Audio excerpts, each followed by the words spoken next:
When I approached the gate of the big house, I was so nervous that I was literally vibrating. I didn't know how they would perceive my appearance, or even if they would even see me, but I knew that I had returned home. I thought they might be surprised or just curious, but really, who knew? I never in my life thought that I would try to come back here again. It didn't make any sense, but I knew this was where I belonged. Probably, by my age, I'm 24, a woman should already know where her place is in life. Heck, rich city girls go to college at 18 with their career plans firmly in place. So if you judge me by their standards, I'm a little late. On the other hand, if you judge me not by career standards, but by life experience, I am ahead of them, because I got married as soon as I was young, and my husband and I had our own home. Okay, it was his house. And yes, it was a trailer. And yes, he was 40 then, but that was the only life I knew. Every girl I knew wanted the same thing. We wanted to get out of our parents' houses and get married, so we could be responsible for ourselves and not have to endure their devilry.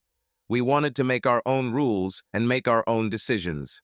Sure, most of us understood that technically our husbands would be in charge, but our husbands were men. Men were the easiest to control, especially for a mountain girl. I think technically most of us were first or second generation from mountain people. But that didn't change anything. Men could still be controlled simply by offering them some sex at the right time, and hell, that's what many of us wanted to do anyway. So I married Zeke because he was my dad's friend, and he was always kind to me. I settled into the role of Zeke's trailer queen, or so I thought. Once the honeymoon was over, I got a huge dose of reality. It turned out that adult life is not so simple, and Zeke was not Prince Charming at all. Adult life was not what I imagined. I always thought that you can do whatever you want, whenever you want. No, everything turned out to be completely different. There were so many things I had to do. There were so many expectations from me, and this despite the fact that we didn't even have a job. Zeke was one of the lucky ones. He was the king of the trailer park because he was on disability. This meant that Zeke was getting paid for not working. All Zeke had to do was sit on his butt and wait for the check to come. Zeke was damn smart. He was one of 3 brothers who worked in the warehouse. Well, they pretended to work in a warehouse. In fact, they voluntarily agreed to work the night shift. Night workers received a so-called shift bonus. This meant that they received more money for the same work because night shifts were considered less profitable. In practice, this meant that they were left to their own devices most of the night because their bosses went home at 7 in the evening after starting their assignments. In fact, they worked for about an hour until the boss left, and then they got out the beer and stopped working until there was an hour left before the end of their shift. Then one night, while Zeke and his brothers were sitting on a rack in the warehouse, drinking beer and listening to a baseball game, waiting for the boss to leave, a new Lyft driver accidentally knocked a pallet of parts right onto them. The warehouse manager was just walking towards them when this happened, so he saw everything. There were a lot of boxes with small parts on that pallet, and the brothers were knocked off their feet. By the time the boss got to them, Zeke had shown his intelligence. His 2 brothers quickly stood up to show that they were okay. I guess they didn't want the boss to know they were drinking beer at work. Zeke took this moment to show how smart he was. When the boss looked at him, he said 3 words. Those same 3 words that, like Einstein's theory of relativity, haunted him his whole damn life. These 3 words have become legendary in our trailer park. Zeke looked at the boss and said, "Oh, my back." The rest is history, and Zeke has been getting paid ever since. Nothing was ever wrong with Zeke. Zeke still hunts and fishes and fights all the other jerks around, but every 6 months he goes to the doctor and complains about pain in his back and sides. The pain has now become so severe that doctors prescribe Zeke medicine, which he gets for free thanks to his disability, and then sells to people in the trailer park. One of my responsibilities, like every good wife, is to make sure Zeke never runs out of beer. That's why I make daily, if not more frequent, trips to the 7 to ensure we always have beer in our refrigerator. One morning Zeke kicked me awake and glared at me. When I opened my eyes, I looked into his angry, unshaven face, wondering why he kicked me. "No beer, girl," he barked irritably. "Seriously, why the hell did I marry you? You don't have much to do. How the hell did you let the beer run out?" "I don't drink it," I blurted out without thinking. He hit me. I stood up and put my feet into my old slippers. She pulled on her jeans, threw on an old t-shirt, and walked out through the open door. I exited the trailer and walked down onto the concrete block that served as a step. It was already more than 80 degrees outside. It was darker inside the trailer, and a fan circulated the hot air so it seemed cooler. I carefully jumped over the mud that always accumulated around the trailer in the warmer months and walked away. 7 was almost a mile away, and I wanted to get back before the sun rose fully and began to bake me. As I walked through the park to the road, I waved and nodded to many neighbors. Those who were more or less wealthy sat in their trailers and watched TV. Those who were not so well off sat on their verandas and watched people. I felt their gaze on me as I walked past. Some of them wanted to talk, but I didn't have time. I saw that several older men were unhappy that I was wearing jeans and a t-shirt. They loved to look at young girls in t-shirts and shorts. I think I'm pretty for a girl from the lower classes. I still have all my teeth in place, and they are in good condition. My hair is long and thick, golden in color. This is not a blonde and a brunette, something in between. At 5'2", I'm just the right height for a girl. Not too low and not too high. I have average breast size, and as my grandmother always said, more than a handful is in vain. I also have good hips and a nice ass for my size. I think everything on my body is average size. Average is good. This means not too big and not too small. I'm right in the middle. Usually, when something good is more than normal, you have to pay for it. Susie Smith has the biggest breasts in the trailer park, but she also has the biggest belly and flattest ass you've ever seen. Some guys around here joke about it all the time. Zeke always talks about how he tried to slap her on the butt one time and his hand slipped and didn't stop until he hit the floor with it. He said there was no difference between her back and her ass. Others said she was physically unable to use the chair because it didn't bend until you reached her knees. Even her father, who was a carpenter and a good one, said that he used Susie's back and legs as a plumb line to level walls and fences. Even with Susie's huge breasts, she never had a permanent boyfriend. Guys just come, stare at her breasts, and then go fishing or do something else. So maybe the average isn't so bad. As I walked along the road, the closer I got to the highway, the more cars there were. A couple of guys whistled at me as they drove by. I thought that when I returned home, there would be a mark on my face. But it was my fault for not holding my tongue. I guess I grew up in a place where such things were the norm. My dad loved my mom terribly much. Unlike many people around us, neither of them has ever cheated on the other. Dad loved Mom too much to do this, and Mom was too afraid. I often saw my dad disciplining my mom for going beyond the boundaries, and Dad always told us that respect is sometimes all a poor person has. So if Mom said something at the wrong time or was disrespectful, it was his duty to show her that she was wrong. The parking lot at 7 was already full that morning. They really needed a drive-through line like those fancy fast food places. There were no free parking spaces, so cars stood on top of each other in the aisles. I saw a lot of nice cars and trucks in the parking lot that morning. I stopped and looked at them. I imagined that one of them belonged to me and that I was driving away from my life in this damn trailer park. Then I laughed, noticing how full the store was from the inside. And then suddenly my brain turned on, and I realized that with such a crowd in the store, there was a real possibility that the beer might run out. I stopped dreaming and went inside. Zeke wasn't happy with me this morning. If I came home without a beer, things would get worse. I pushed my way into the crowded store and made my way through the crowd to the back where the drink coolers were. Judging by the way the store was set up, you could tell they really wanted you to buy their expensive vending machine drinks and slushies. Beer and branded soft drinks were at the very back of the store. When I walked to the refrigerator, I realized I was in trouble. Zeke only drank Shot's beer. The entire area of the refrigerator that held Schott's beer was empty, except for 2 individual bottles. I knew that if I came home with less than a box, I would be in trouble.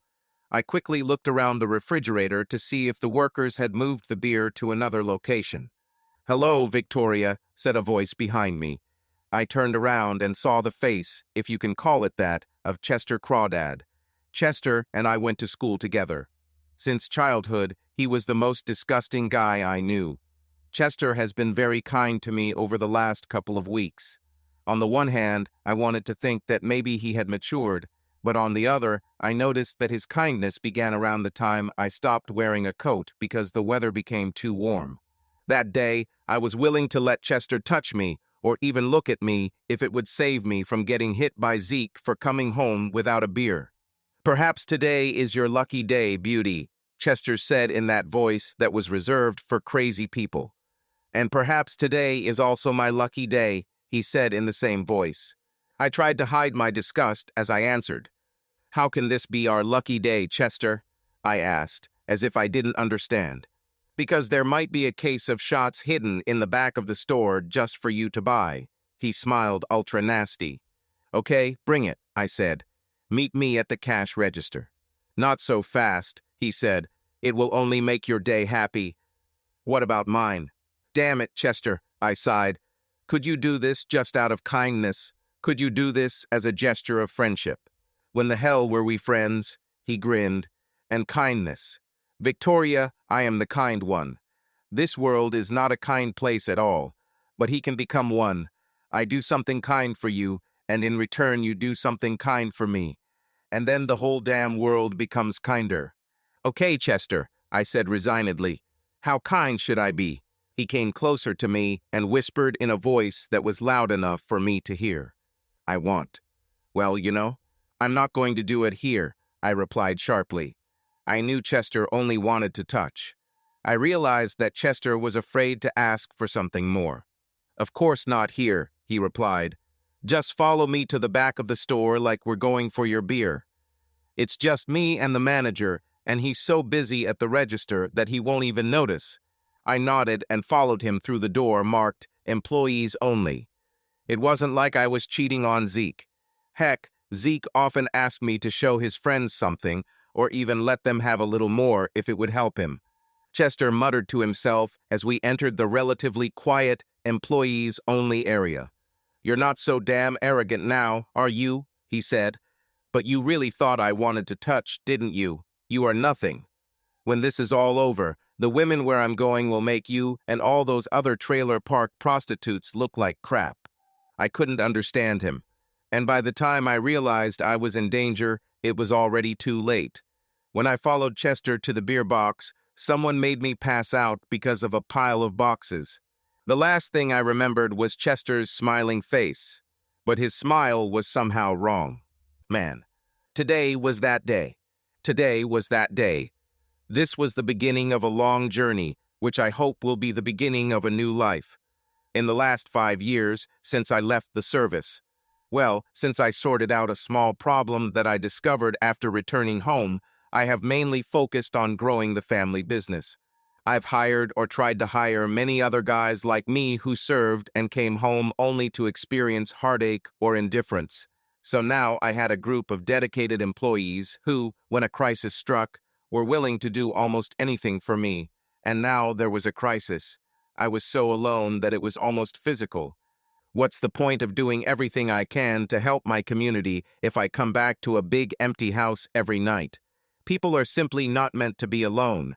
Loneliness is as deadly as cancer and just as insidious. It eats you away from the inside until all you are left with is a shell of the person you once were. My problem was that, like many others, what I discovered when I returned home destroyed my ability to trust most people. So I couldn't just sign up for some dating site and let them find me the perfect partner. This is all complete nonsense. Every time I saw these commercials, I burst out laughing. But laughing, I continued to feel my loneliness. Throughout history, men have found women in many different ways, who said that our current model is the best and only possible. Why don't I follow the example of the caveman? Why don't I just take a club and whack some woman over the head and then drag her back to my cave? What about the Native Americans or the Vikings or so many of the early Europeans? Why don't I just grab the woman I want? At some level, I knew that what I was proposing was wrong. I knew there were laws against it and many moral reasons why it was wrong. But at the same time, I knew that with my trust issues, this was probably the only way I wouldn't be alone. The first step was to plan everything, including the escape route. The beauty of our so-called enlightened society is that the more things change, the more they stay the same. If you have enough money, you can do almost anything with impunity. I set about creating a completely different identity for myself. It turned out to be not so difficult. Through friends who were still serving, I met and became friends with other people working in various government agencies, and soon I had two identities. In case my plan failed, I had a completely different personality that I could go into and disappear into the crowd. After the planning stage and creating an escape route, I needed to find the perfect target. I followed the women for several weeks and narrowed the selection down to 3. This stage was easy because I chose them based on attractiveness and personality. So any woman who was not personally attracted to me was simply excluded from further investigation. Of these 3, I excluded one because she really loved her husband.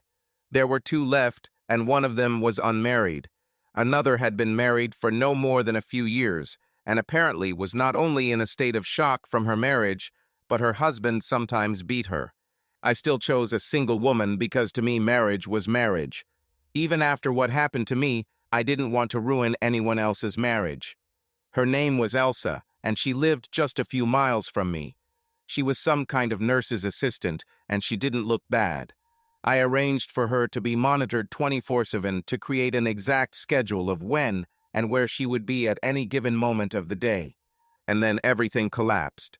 She was fired, which at first I took as a plus. But then we found out why she was fired. She was fired for stealing medicine from the hospital. She didn't sell them. She accepted them in large quantities. I'm not attracted to addicted girls, so I started to take a closer look at another woman. My opinion has changed. My loneliness may have turned to despair, but I began to make excuses for why being married to a man who beats you isn't really a marriage. I woke up this morning knowing that my life was going to change today, for better or for worse. I smiled because this was not the first thought of this kind. The first time I thought this was in a small church in Michigan where our friends and family had gathered to watch me marry my high school sweetheart. I think in some way every man who brings a woman into his life feels the same way. One way or another, my life will change today, for better or for worse. I went to work this morning as usual. I may have been a little nervous, but I tried to maintain a semblance of normality. I think I succeeded until the call came. I was sitting at a table with several managers from different departments in my building when my assistant walked in and announced that the deal had gone through. I immediately apologized and went home. Driving was usually a pleasure for me. I can afford almost any car I want. But when I was a kid, I became addicted to classic muscle cars. I drove a 2012 Shelby GT 500 Mustang. I love this car, but today it was just a means of getting from point A to point B. As I pulled into my neighborhood and slowed down as the road wound through manicured lawns and landscaped gardens, the 500-plus horsepower engine hummed muffled and menacing. I waved to a few neighbors before pulling into my long, circular driveway. I entered the house with a casual air. A man and woman about my age walked through the front door. The man looked at me and simply nodded. "Everything went smoothly, without complications," he said. I followed them into the kitchen. I opened the door to a large storage room. Floor-to-ceiling shelves lined both sides of the pantry, filled with groceries and kitchen utensils. The back wall was decorated with large and small shiny frying pans hanging on hooks. Everything in this room served one purpose. If you asked most people, they would say it's for cooking, but it's not. The entire pantry was a passageway.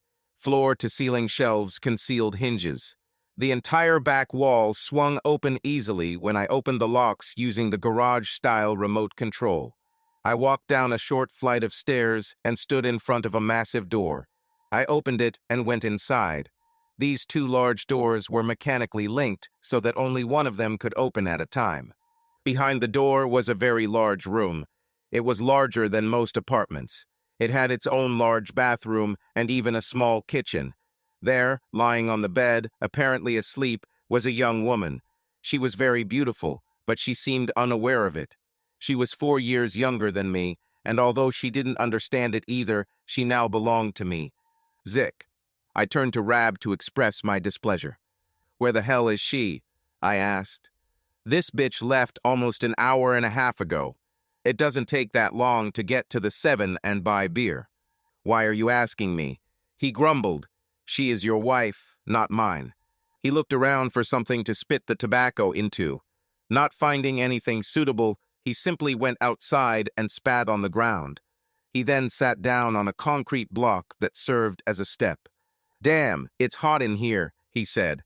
"Maybe she collapsed with heat stroke while trying to carry the beer back. You probably should have gone yourself, or at least given her your car." "After the way she snapped at me this morning," I spat. "She's lucky I didn't knock out her teeth. This bitch ungrateful for everything I gave her. I told you from the very beginning that Victoria was not the girl for you, Zeke," he said. "She read too many books as a child. Those damn books were messing with her head. They gave her all sorts of ideas. I told you from the very beginning that the best of my sisters is Tammy. She's named after Tammy Wynette, so if there's one thing she knows how to do, it's stand behind her man." "Tammy's ass is too fat," I said. "Damn it, when you get Victoria pregnant, her ass will blur too," Rab laughed, "but it will also calm her down a little. When you put a baby in her belly, she will understand her place in this world." "Damn it, I never stopped trying," I said, "but I'm not as young as I used to be." Zeke," Rab said. "We need to talk, seriously." I felt the hairs on my neck stand on end, but I still nodded my head. "Zeke, my dad was your best friend, so you're almost like family," he began. "I don't know how to say this exactly. This is a very delicate situation, but that's why I mentioned Tammy earlier. They always say that God will give us the solution to our problems. They also say that a man's home is his castle, right?" I nodded, but glanced at Rab, trying to figure out what he was getting at. "Zeke, maybe you're not the problem," he said. "What do you mean?" I asked. "Do you and Victoria often have sex?" he asked. "Probably not as often as I would like," I replied. "But the old log regularly rolls into the barn, whether you like it or not." "And that's exactly the point, brother-in-law," he said. "She should have already given birth to at least a couple of children for you, if not more." "That's right," I said. "And you're clearly not getting your share from Victoria, but you refuse to beat her," he said. "You are too kind to this girl, and doubly so," he said. I nodded in agreement. "But a man needs to relieve tension somehow, Zeke," he continued. "It's written somewhere in the Bible, so no one will judge you if you go outside to scratch an itch." He looked into my eyes, and I blinked. "I thought so," he said. "And I also think, or at least I have a suspicion, that you did it with family in mind, didn't you?" "I think so," I said. "Sorry, Rab, but I—" He raised his hand to silence me. "Zeke, no one is complaining. You get what you need. Tammy, who has been alone since Danny left and died in Iraq, is as happy as a pig in mud, and until recently no one even knew." I nodded, expecting but to come next. "But," he said, as if ordered, "something is approaching." My heart sank. "And that something is Tammy's growing belly, because fat ass or not, you gave birth to the wrong sister." It made me think that maybe the problem with you and Victoria isn't you. Maybe my little sister just can't have children. I mean, you've been married for 5 damn years, and even if, as you say, she doesn't like having sex, something should have happened by now. I nodded my head. "Damn, it's a shame your father is no more," I said. "He was a man of honor. If he sold you a bad pig, he would fix it and—" He raised his hand again. "I'll fix that too," he said, "but it's not as easy as with pigs. My father would have given you another pig." He thought for a moment. "This is it," he said. "You can take Tammy too." "What?" I asked. You are legally married to Victoria, but we all know there are problems there. Now you might as well go through all the hassles of divorce and litigation because, essentially, you shouldn't put up with her antics. To endure them for so many years for the sake of a woman whose insides are broken is almost sacred, but if you divorce her, you will have to give her half of your property. It's cheaper to leave it that way. But just take Tammy too. What? I asked again. Look at it this way, he said. Victoria doesn't like sex. Tammy loves it. Victoria, apparently, cannot get pregnant and give birth to your children. So she's pretty much useless other than standing around and looking pretty, and even then you have to put up with her sharp tongue, right? So take Tammy too, he continued. That way you have the best of both worlds. You will have one woman for show and one for business. Move Tammy to your bedroom and Victoria to the sofa. Hell, you'll even have someone to watch all those kids you make Tammy. He patted me on the shoulder and smiled. I'll leave it to you to tell them, he said. Don't worry about Tammy, she completely agrees. But Victoria still needs to be taught a lesson. Damn, such thoughts make me thirsty. Where's the beer? After 2 hours, our mood went from annoyed to angry to damn depressed. Let's go find her, he said. I nodded again. We hopped in my Dodge Ram pickup and headed to the 7. The heat was already so hot that you could have fried an egg on the road, and we didn't have a drop of beer. Victoria was clearly trying to kill me. I searched the entire store, and there was plenty of beer, but no Victoria. I grabbed a case of Schott's beer from the refrigerator. It wasn't very cold, so it was probably put there recently. When I got to the register, I saw this stupid guy behind the counter. I think his name was Chester or something like that. He studied with Victoria at school and was always in love with her. Chester, what time did Victoria leave here? I asked. He looked at me with a blank expression. Did Victoria come here? He asked, smiling. Before I mentioned my stupid wife, the guy was focused on his work and didn't even look in my direction. But now he looked like he'd be happy to get anything for a little information about that hapless fool. Chester, she should have been here and come home 3 times already, I said. He shook his head sharply. Victoria didn't come here. If she was there, I would have seen her, he smiled. Hey, Harlan, he shouted to the old man, who looked bored. Harlan approached us. How can I help you, gentlemen? He asked in a tired voice. Was Victoria here this morning? Chester asked. Who? Asked Harlan. Well, you know Victoria, the woman I'm talking about. Chester began. Oh, that pretty blonde you always talk about. Harlan laughed. How should I know? So many people passed through this store today that I can barely remember which trucks came through, let alone the specific women I'm not interested in. But I will say this, she's really cute, so if I had seen her, I probably would have remembered her. So if you pushed me against the wall, I would say that she wasn't there. But if there was, Chester would definitely have seen it. As he returned to his work, my blood began to boil. This bitch took my money for beer and went off to do something stupid. Probably went to buy herself some clothes or something, I hissed. Whoever spares the rod spoils his wife, Rab laughed. But since we're here, we can buy beer, brother-in-law. And look at it this way, since she clearly messed up today, it will be easier for you to tell her that Tammy is moving into your bedroom and she is moving onto the couch. You're right about that, I agreed. Victoria. I woke up tired and confused. I looked around and realized that I was lying on a very soft and comfortable bed. Besides the dry mouth and ringing in my ears, I felt better than I had in a long time. I remembered how Zeke hit me in the morning. I looked around and noticed that there were no windows in the room. I started wondering what time it was. Zeke will rip my head off, I thought. I tried to estimate how long I had been gone. I knew I had been asleep for a while. I looked around the room. The first thing I saw was a huge flat-screen TV mounted on the wall. I wished that I could stay here long enough to watch this TV. We had a tiny TV at home, and I could only watch it when Zeke allowed me to. He spent most of his time watching NASCAR, Swamp People, fishing shows, sports, and adult videos. I looked across the room and saw a closet that was filled with clothes. There were a lot of beautiful dresses, jackets, and blouses. I realized that some lucky bitch lived in this room, and probably they brought me here so that I could recover from everything that had unsettled me. I tried to remember what happened, but everything was in a fog. I put one foot on the floor and tried to stand up. Everything around was spinning. Then I saw him.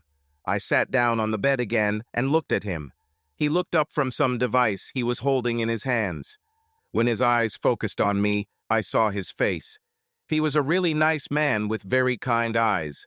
Some handsome men are so narcissistic and arrogant that you can see it in their eyes. But not this one. His eyes radiated only kindness, mixed with some kind of sadness. He stood up and walked towards the bed. He looked at me and smiled. He seemed genuinely happy to see me. When his gaze settled on my cheek, he noticed a mark on the left side. "Who hit you?" he asked sharply. "Oh, it will go away in a couple of days," I said. "My husband, Zeke, did this morning." I guess I snapped too much, and I fell silent, noticing that the kindness emanating from his eyes had disappeared. There was such darkness in his eyes that I became scared. "He will never hit you again," he said calmly. "I wish I could believe that," I chuckled. "But if it comes down to it, it's probably time for me to go home." Kindness returned to his eyes, and he shook his head. "Victoria, you're home," he said confidently, "and no one will hit you again." "I swear." "Zeke hits me whenever he wants," I said. "But he is my husband, so he has the right to this. No one has the right to beat you, and Zeke is no longer your husband."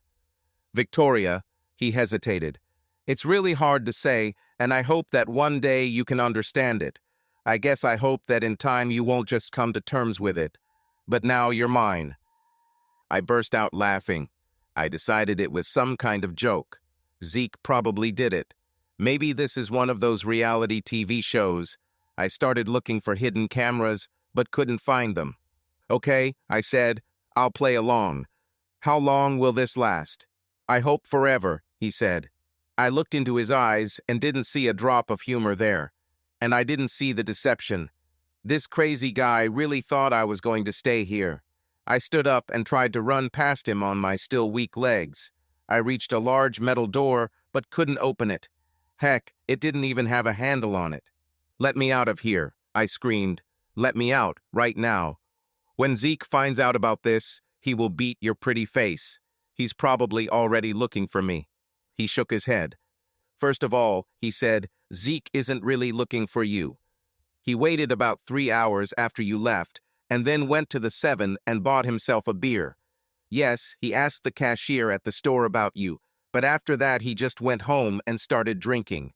You've been missing for a whole day, and he hasn't even called the police to report your disappearance." I was shocked. I wasn't surprised that Zeke didn't report me missing. I was shocked that a whole day had passed. "If Zeke knows what's best for him, he'll never come near me," he said.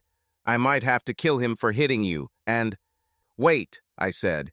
"You think it's wrong for Zeke to hit me, but you yourself are ready to kill him for it." He nodded. "You are mine now. No one can hurt you, and I will never let that happen again." Guy, this is the United States of America," I said. "We sort of abolished slavery and human ownership about 150 years ago. Now no one can own another person." "I don't know about that," he said. "Ever since you opened those beautiful blue eyes, you have owned me." My knees went weak when he said that, and it wasn't because they drugged me with something. "But you're wrong, Victoria. Slavery is illegal here, but it exists everywhere. Every day, thousands of women from Europe and Asia travel here and sell houses in almost every state. This is not. Did you bring me here for this?" I screamed. "I will not become a woman of easy virtue. I'll smash any guy you bring here to smithereens." He laughed so hard that I thought he was going to wet himself. "What's so damn funny?" I snapped. "You're just perfect," he laughed. "God, how I wish I could have met you in another way. Victoria, I didn't go through all these difficulties and expenses to get a woman of easy virtue, and certainly not to share you with other men. If you are going to have sex, it will be with only one person, me." I was stunned. I couldn't understand why he went to all this effort. He was an attractive man. Surely he could win any woman with just one smile. And apparently he had money, which meant even more opportunities. So let's talk about how this will work, he said. I have a better offer, I replied. Since you want me so much, fine, I won't argue. How about I just sleep with you and you let me go? He looked at me sadly. His face was so sad that tears almost came to my eyes. Honestly, I would have preferred that our relationship started differently, he said. Victoria, I don't love you yet. I mean, I've studied you. I know everything about you. That's why you like this room so much. It was designed based on things you said you liked. I hope that over time you will at least begin to respect me a little. But it's not about sex at all. And you won't just leave here. We will be together for a long time. I realized that he was serious. Then he did what I least expected. He must have pressed some hidden button because the huge metal door suddenly opened. I rushed towards her without even showing it. The closer I ran to the door, the more it began to itch and burn in my neck. I felt a strange tingling sensation. He stood aside and sadly shook his head. Goodbye, handsome, I thought as my feet darted across the soft carpet. I was surprised why he didn't even try to stop me. When I approached the door, something happened to my body. He came up to me, picked me up, and calmly carried me back from the door. As soon as we moved further away from the door, the pain disappeared. Sorry, Victoria, he said. And for some reason, I realized that he was truly, sincerely sorry. Can we talk now? He asked. I nodded. Are you hungry? He asked. We could eat while we talk. I'm sure you have a lot of questions. What would you like to eat? What do you have? I asked. In fact, I was hungry, and fasting would not improve my situation. Victoria, my task is to make you happy, he said, smiling. You can get whatever you want. Then let me go, I said. Well, everything except that, he replied. Can I have some pizza? I asked. He smiled and nodded. He walked up to the wall and pressed the button. He placed an order through the intercom and returned to me a few minutes later. We ordered pizza. It will be here in 20 minutes. Why don't you wear something comfortable? He suggested. These are all the clothes I have, I said. I have a few more things at home, but... I trailed off when he laughed again. Victoria, this is your room, he said. All the clothes here are chosen for you, and everything is your size. I stood up, avoiding the doorway. I looked around the closet and saw a lot of clothes, all neatly arranged by color. I opened one of the drawers and saw different sets of underwear and nightgowns. There were thong panties and granny panties. Is this what you want? I asked with contempt in my voice. So I can put on some sexy lingerie and walk around with my chest out so you can have some fun? Victoria, I just want you to be comfortable, he said. You have a bunch of pajamas, even with ears and feet. Choose what you want. He walked outside the room and left for a few minutes. I continued to look through the closet and drawers and became convinced that he was telling the truth. I actually found pajamas with ears and feet and in 3 different colors. I also found sweatshirts and sweatpants that were so soft and thick that they probably cost more than my entire wardrobe. The strangest thing about all this was that every item was exactly my size, and they all came in colors that I like. A few items were in shades that I probably wouldn't have chosen on my own, but when I looked at myself full length in the mirror, I noticed that they really brought out the color of my hair, eyes, and skin. I must admit that my kidnapper was very attentive and prudent. In the depths of my consciousness, the idea of comparing this man with my husband had already begun to form. I took off my torn t-shirt and old denim shorts. When I looked at myself in the mirror, I didn't see anything that could drive someone crazy. I looked at my dirty bra and old panties and decided that I needed to take a shower before putting on these beautiful clothes. I walked up to a small door. Well, it seemed small compared to the huge door that kept me locked. I didn't feel any tingling. I realized that I was apparently allowed to go there. I turned the knob and heard a sound behind me. Turning around, I saw that he had entered the room again. When he saw me standing there in my underwear, he immediately turned away and walked out the door again. Sorry, he shouted. I didn't think you'd be almost naked. I was at a loss. He kidnapped me. He clearly had no intention of letting me go home to my husband and family, but as soon as he saw me in my underwear, he jumped out of the room as if scalded. On the other hand, he already told me that if I have sex, it will only be with him. None of this made sense. Maybe he wanted to pamper or fatten me up a little first before using me, so he could claim that he treated me well at the trial. "Hey," I shouted. He poked his head around the corner, but noticed that I was still in my underwear and immediately put it away again. "You have several robes hanging in your bathroom," he shouted. I looked into the bathroom and saw that he was right. I wondered why there were 3 robes hanging there at once. I put one of them on. "That's it, I'm dressed," I shouted, and he entered the room again. I noticed that he carried a bottle of wine and 2 glasses in one hand, and in the other he was holding a bottle of Schatz beer. He then left the room again and returned with a cart containing soft drinks. "So what's going on here?" I asked. He just looked at me curiously. "If you're going to use me anyway, why are you reacting so strangely to me in my underwear?" He looked very offended. Then he nodded his head. "I understand what you're saying," he said, "but you got it all wrong. No one is going to take advantage of you ever. No one is going to hurt you or treat you badly ever." "But you said we would have sex," I insisted. "I said I want us to do this," he repeated, "but it will always be only at your request." I was shocked. "So you are ready to kidnap me and keep me here against my will, away from my husband and family, but you are not ready to use me. It sounds stupid, right?" he admitted. "So why didn't you want to see me in my underwear?" I asked. "Victoria, I hope that one day you can trust me, and maybe you'll even start to respect me a little," he said shyly. "I can't earn your trust by violating your personal space. This is your room. This is your part of the house. You're in charge here, and—" The intercom on the wall beeped, and a voice announced that the pizza had been delivered. He walked up to the conference room and told them to bring the pizza downstairs. A few minutes later, the woman I saw earlier came into the room, carrying a box of pizza. She was not at all surprised to see me in the room, which indicated that she had been here before. She didn't look directly at me, as if she was trying to pretend I wasn't there. I remembered this fact for the future. Perhaps she felt guilty for participating in my abduction. This could be useful for my escape. My captor, whose name was Adam, and I had a conversation that was almost pleasant. He explained to me everything about the room and the things in it. It turned out that I even had a computer that I would need to figure out. I had full internet access, but limited messaging capabilities. I even got a credit card for online shopping. He looked sad as he explained that I could order whatever I wanted, but I couldn't send emails, messages, or texts. He even explained why there were 3 robes in the room.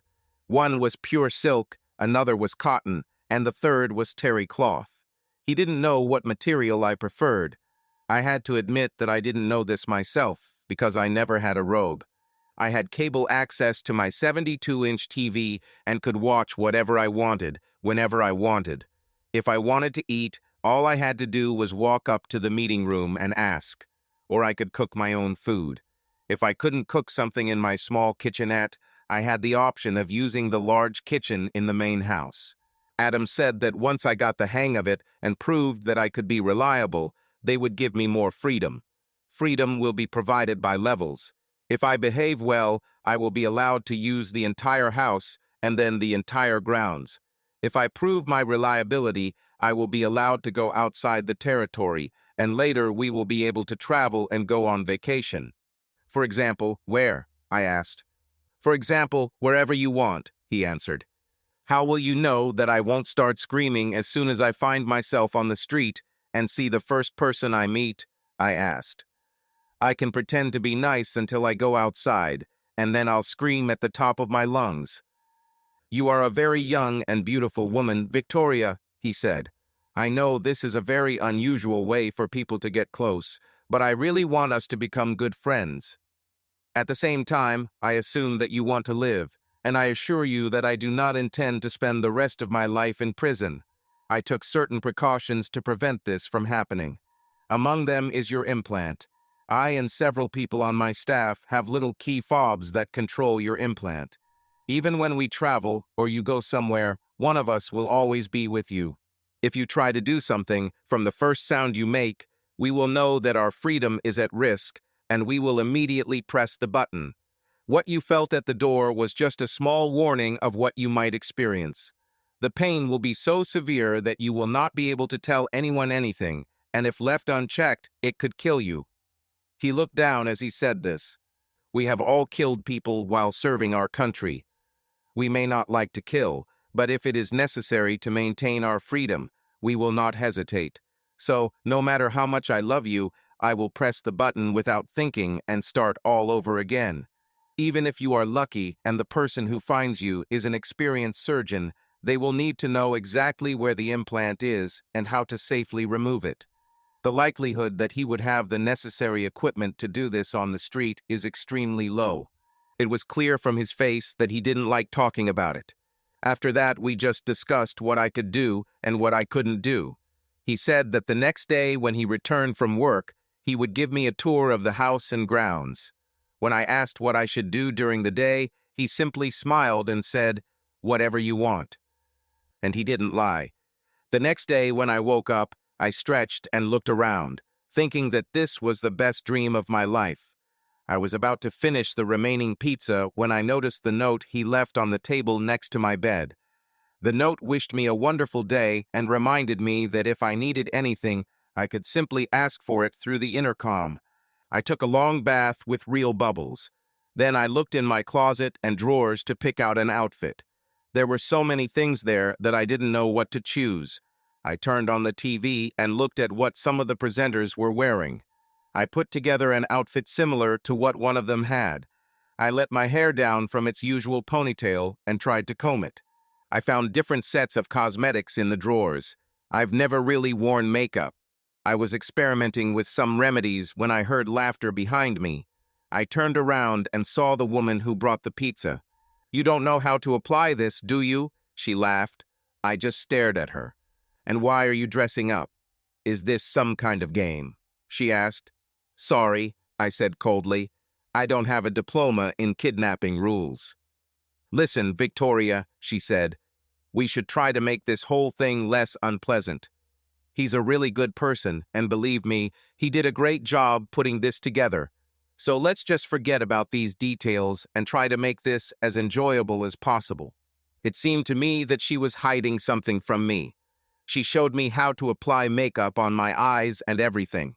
Over the next few weeks, I learned that she was the one who bought a lot of my clothes and furnished my room. She took a couple of steps back, examined my face, and nodded her head. "You are really beautiful," she said, "but we need to do something about the hair. Regarding clothes, I think today he will just show you the house and grounds. You're not going anywhere, so it'll probably be more comfortable to wear jeans or shorts. It will be hot today, over 90 degrees. You will have many more opportunities to dress up." And although I knew she was right, I liked the dress I chose so much that I stubbornly refused to change it. When Adam returned home, I knew about it immediately because he came straight to me. Although the large door to my room was open, he knocked before entering. "This is your home, Adam," I said. "Not this part," he replied. "Well, then come in," I said. He came up to me and his face lit up. It was a strange feeling. "What?" I asked. "You look so beautiful," he said. "I would like." "What would you like?" I asked. "I wish we could go somewhere where your dress would be appropriate." "I would be glad to show you to everyone," he said. I had a strange feeling in my stomach, and I could barely keep my legs from buckling. Again, I saw that he was not lying. He was honest. I was married to Zeke for over 5 years, and he never made me feel this way.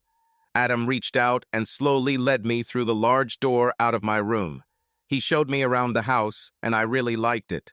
The house was beautiful and very spacious. We walked out onto the back deck and looked around the pool.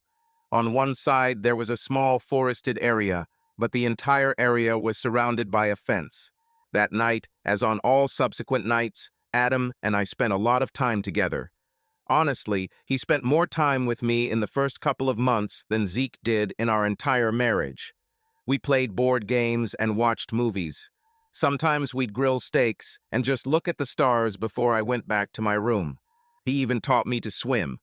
I never knew how to swim because I grew up in a trailer park that was far from the water. The closest I was to water was taking a bath. And during all this time, he never touched me. He didn't even hug me. And I liked it. The strangest thing was that he regularly informed me that no one reported me missing during the first month that I was here. I watched the news every day, but there was not a word about my disappearance, either in the newspapers or on TV.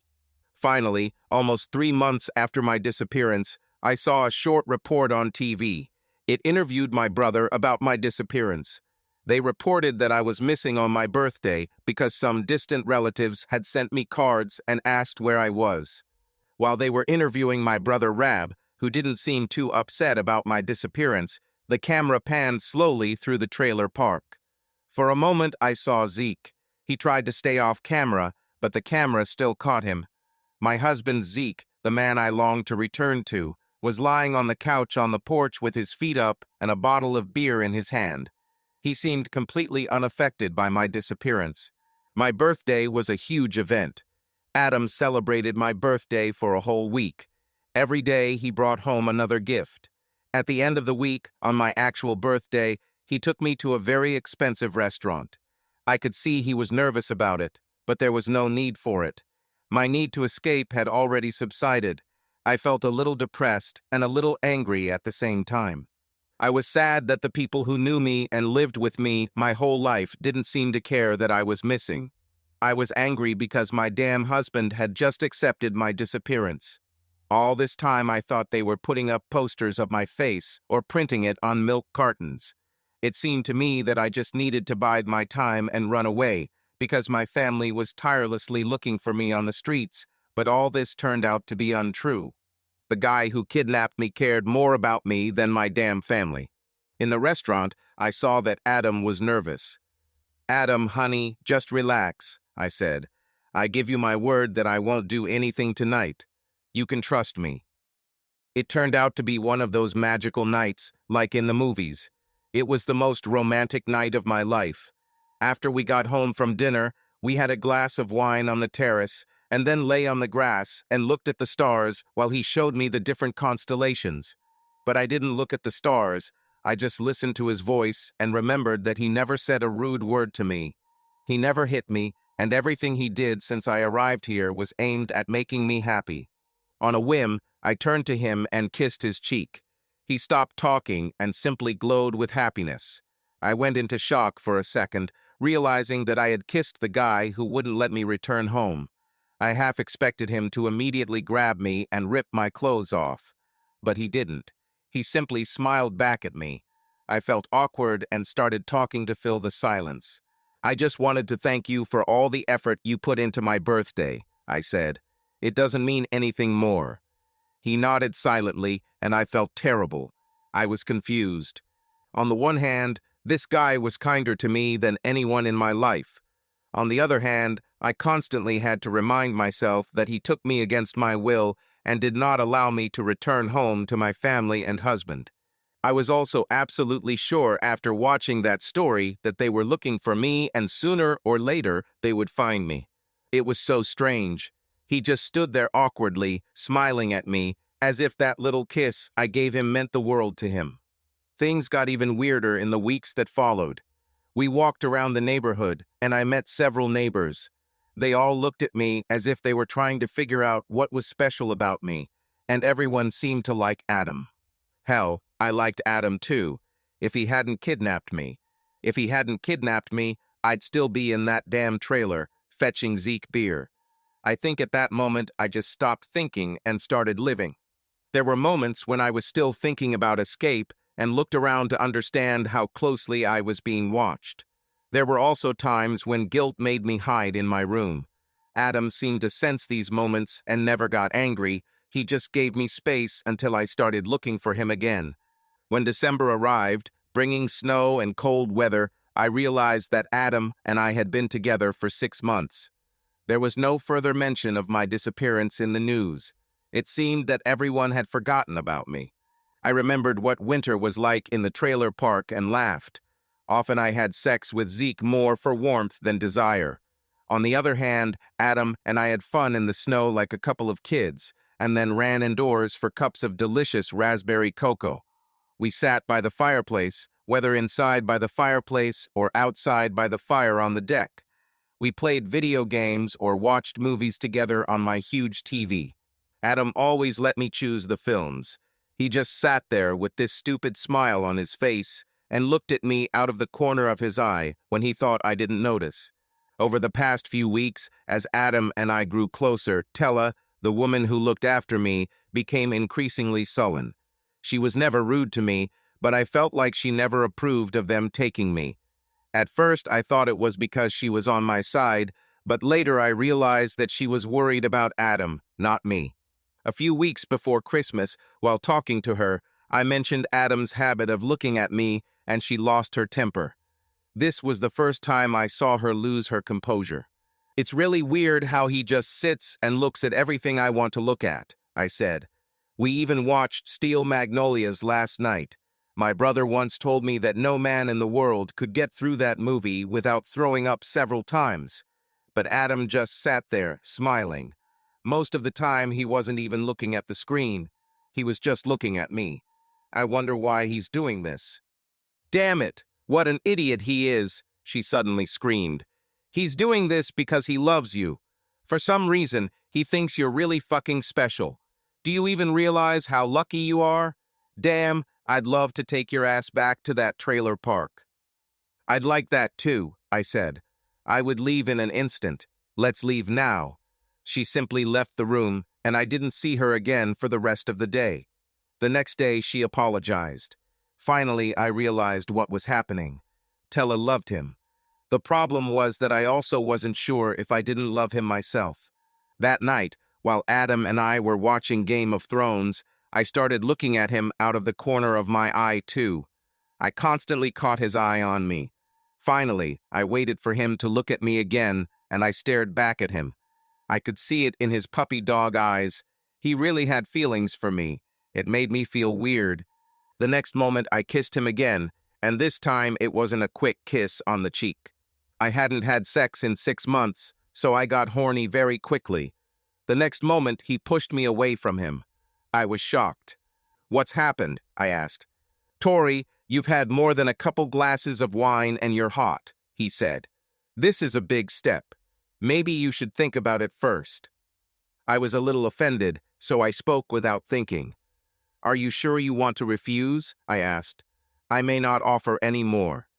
He just looked at me. I stood up and walked towards the large door, as if showing him the exit. He stood up and followed me to the door. "Good night, Tori," he said sadly. After he left, I threw myself on the bed and burst into tears. Later that night, thinking about everything, I felt terrible. The worst thing was that I realized how stupid I had been. Adam thought more about my feelings than I did. I was a little offended that he didn't want to just jump on me and have sex. But he was more concerned about how I would feel afterwards and how I would feel about him. I think at that moment I finally understood what true love means, and that Adam really loved me. My own husband treated me like a combination of a toy and a slave. Zeke only wanted his beer and sex, but Adam really cared about my feelings. It was too difficult to comprehend. I woke up the next morning with a hangover and feeling even worse. Tella brought me breakfast and looked at me like I was crap on a stick. Man, I couldn't believe I had ruined everything with Victoria. It took months for us to feel comfortable with each other. Last night's kisses gave me hope that we were making progress and that it was sustainable. I began to believe that no matter how we ended up together, we could be a real couple. My Mustang growled and rumbled as I shifted gears, its power easily handling the drive to work. I threw myself into my work, trying not to think about how I had ruined the previous evening. For the first time since she had been with me, Victoria asked me to leave her room. All I could do was hope that one day she would understand what really happened and my reasons. I didn't reject her. I just wanted her to be fully aware of what was happening. Maybe I should have told her about Julie. Maybe if she understood what happened between us, she would understand why I have to be so careful. My heart was barely healed, and I wasn't sure it could handle another disappointment. Victoria was a very controversial presence in my life. I surrounded myself both at work and at home with a very loyal group of ex-military personnel, most of whom served with me. Some of them, especially Thela, felt that Victoria simply wasn't worth the risk. Tella voluntarily offered to put a bullet in Victoria's head and leave her body at the 7-Eleven. I didn't know why Tella was so sure that Victoria needed to be removed, but she was always too careful. The problem was that I already loved Victoria, and there was no going back. I loved her much more than I ever loved Julie, my first wife. Until last night, everything was going almost too perfectly between us. I didn't expect perfection. Nothing worthwhile happens without a couple of bumps along the way, so I expected that we would have our ups and downs, but I didn't expect it to hurt so much. And this was something that was beyond my experience. In business, we analyzed competitors with military precision. We identified their weaknesses and attacked them. Then we bought competitors, entered into partnerships with them, or put them out of business. I have to admit we could be ruthless at times, but it was a business. If only romantic longings could be addressed in the same way. But I wasn't good at emotional attachments. If everything depended on me, I would have already married Victoria. I would tell her that from the first day I saw her in her room, I loved her instantly. But my mind reminded me every day how much Julie had hurt me. So I had to be careful. I decided from the beginning that I would never tell her how I felt until she told me first. So last night was a setback, but I could handle it. I'll give her some space for a few days and wait for her to come back to me. Every day I received reports on all the people we were tracking. Surprisingly, Victoria's husband has already taken another woman. Less than 24 hours after Victoria disappeared, he moved her into his trailer. The strange thing was that this woman was Victoria's own sister. What was even stranger was that, apparently, Zeke had already managed to make her a child. However, the whole family seemed okay with it.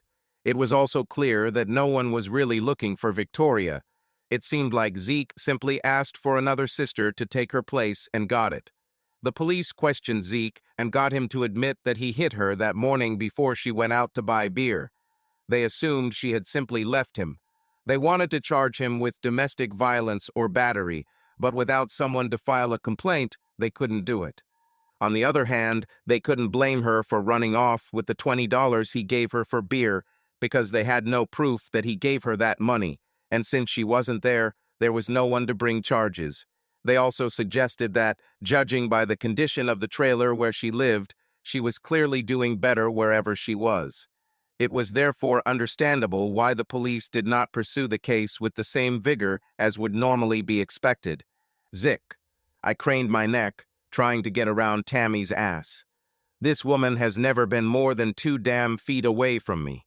Tammy, get your fat ass out of the way between me and the TV, I said. She smiled at me and moved closer so I could watch the end of the race. Dale Jr. hasn't won a race this year, so I wanted to focus because he was in the top 5 with 5 laps to go. Tammy, with her huge fat ass and bulging belly, knelt in front of me. After a few minutes, I no longer cared who won the race. "Damn it, woman," I screamed. "You made me miss the end of the race. Now I don't even know who won." "Jimmy Johnson was the first," she said. "Kyle Busch and his brother Kurt were second and third. Kevin Harvick was fourth and Jeff Gordon was fifth. Dale Jr. passed everyone on the last lap and fell back to 11th. He stayed in the top 5 until the last lap. There was no doubt about it. This bitch was amazing. She really, really liked sex. She let me do whatever I wanted with her.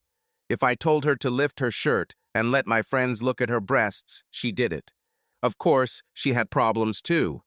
First of all, she was a large woman. She had huge breasts, but she also had a huge ass and wide hips. Another problem was that she wasn't particularly attractive, but I could tell just by her look that she loved me. The only thing Victoria had that was good was her beauty. Victoria always questioned everything. She had a saucy tongue. I remember one time when she contorted her face so much that I realized she just didn't want to do it. She looked so hurt that I just told her to get away from me. Strange, but this was the only time when she immediately did what I told her. And every time I had sex with Victoria, it was as if I had to tie her down unless she wanted something. When my salary came and she wanted a new shirt or panties or something else, she agreed to have sex. I swear, I sometimes thought she was asleep during sex and only woke up when it was over.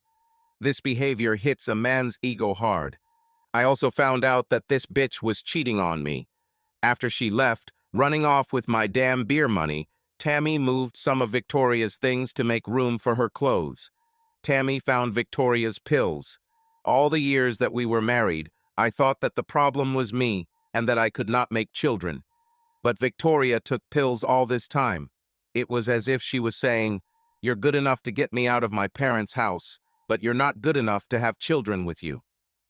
My main fear now, and Tammy's too, was that Victoria would one day return, and Victoria was too damn arrogant to sleep on the couch. Even her name was so arrogant. She answered only to the name Victoria. If her name was Vicky or Vika or something else, she simply refused to answer. She didn't even look at you. All that was needed was Victoria. How the hell could a woman who grew up in a trailer park be so arrogant? How could two sisters be so different? Tammy already told me that as soon as we have our first child, we will have a second one. I wasn't sure if she loved children or just sex. But I wasn't looking forward to Victoria's return. I was sure that someday she would come back, just to spite me, but that was not what I wanted. Victoria. After her outburst, I realized that I couldn't talk to Thella. In fact, there was no one with whom I could discuss the events of the previous night. When I thought about it, I realized that this is another reason why I need to get out of here. I knew my family must be going crazy over me, and I doubted my own mental abilities. I was sure that I had Stockholm Syndrome. Stockholm Syndrome occurs when a kidnapped person begins to sympathize with their captors. Victims begin to believe that they deserve it. They also begin to believe in the ideas that their captors espouse. In my case, I really started to think that what Adam was doing wasn't that bad. The worst thing was that I started to fall in love with him. I was actually ready to cheat on my husband with a man who kidnapped me from the street and wouldn't let me return to his family. I struggled with internal conflicts, trying to decide whether to try to escape at all. But the worst part was that every time I remembered looking into his eyes when he pushed me away, I realized that it was really difficult for him. It seemed to me that he wanted sex with me just as much as I wanted it with him. But something was more important to him than sex. And this thought scared the hell out of me. I felt like Adam really loved me, not like my husband. I'm talking about the kind of love like in the movies, when a man is ready to die for me, to stay with me forever. Then there was the fact that sex with Zeke was just as my grandmother described it. It's just something a woman does for her husband. "Just close your eyes and take it until it's over," she told me. "It hurts a lot the first time, but after that it's just unpleasant." And she was right. Maybe it was a combination of my body being used to sex, and I hadn't had it since I got here, and the fact that I was a little drunk, but I wanted sex with Adam. I couldn't understand why I was ready to do something to the man who held me captive that I hated doing to my own husband, and only did if I got something in return. It took me several hours to think about this before I remembered my escape plan. My goal was to gain their trust, and then, when they let their guard down, escape. Last night would have been the perfect time to advance my plan. Like Mata Hari or Charlie's Angels, I could further my plan by letting Adam have sex with me. If he was anything like Zeke, he would just roll over and fall asleep after sex. After several such incidents, I could have simply slipped out of the house while everyone was sleeping. Of course, I would have to find a way to disable the doors connected to my implant. I also thought that the remotes they carried were similar to car door remotes. If I could get far enough away from them, they wouldn't be able to harm me. So I spent the rest of the day getting myself ready for Adam. I knew almost to the second when he would come home, and sure enough, within 5 minutes of the time I expected him, I heard the growl of his Mustang engine. I sat on the sofa in my room, waiting for him. I really had to admit that the way his face lit up every time he saw me did wonders for my ego. I sat posing for a while, waiting for him to come in, but he never came. After a while, I turned on the TV and watched an episode of The Big Bang Theory on demand. He still hasn't shown up. I remembered that there were times when Adam brought people or work home and had to deal with it before coming to me. But usually he would call me on the intercom and tell me what was going on. I walked up to the intercom myself. I talked to Tella. She told me Adam was definitely home, but didn't say anything else. She asked if I wanted dinner, and I said I did. The cook prepared one of my favorite dishes, and when Tella brought it to me, I asked her if Adam would join me for dinner. We always had dinner together. She shocked me by saying that he had already had dinner. I really couldn't understand what was going on. By that time, I was allowed to move freely around the house, and even the grounds within reason. If I got too close to the gate, I felt a warning vibration. There were days when I felt like a dog living in a yard with one of those invisible fences. I went to Adam's room and noticed the TV was on. He was lying on his bed and watching one of our TV series without me. I carefully looked around the corner and looked at him. He was clearly sad for some reason. He wasn't as enthusiastic as usual. It made me feel sad too. I returned to my room and asked Tella to come to me. "What?" she said when she entered. "Why is Adam sad?" I asked.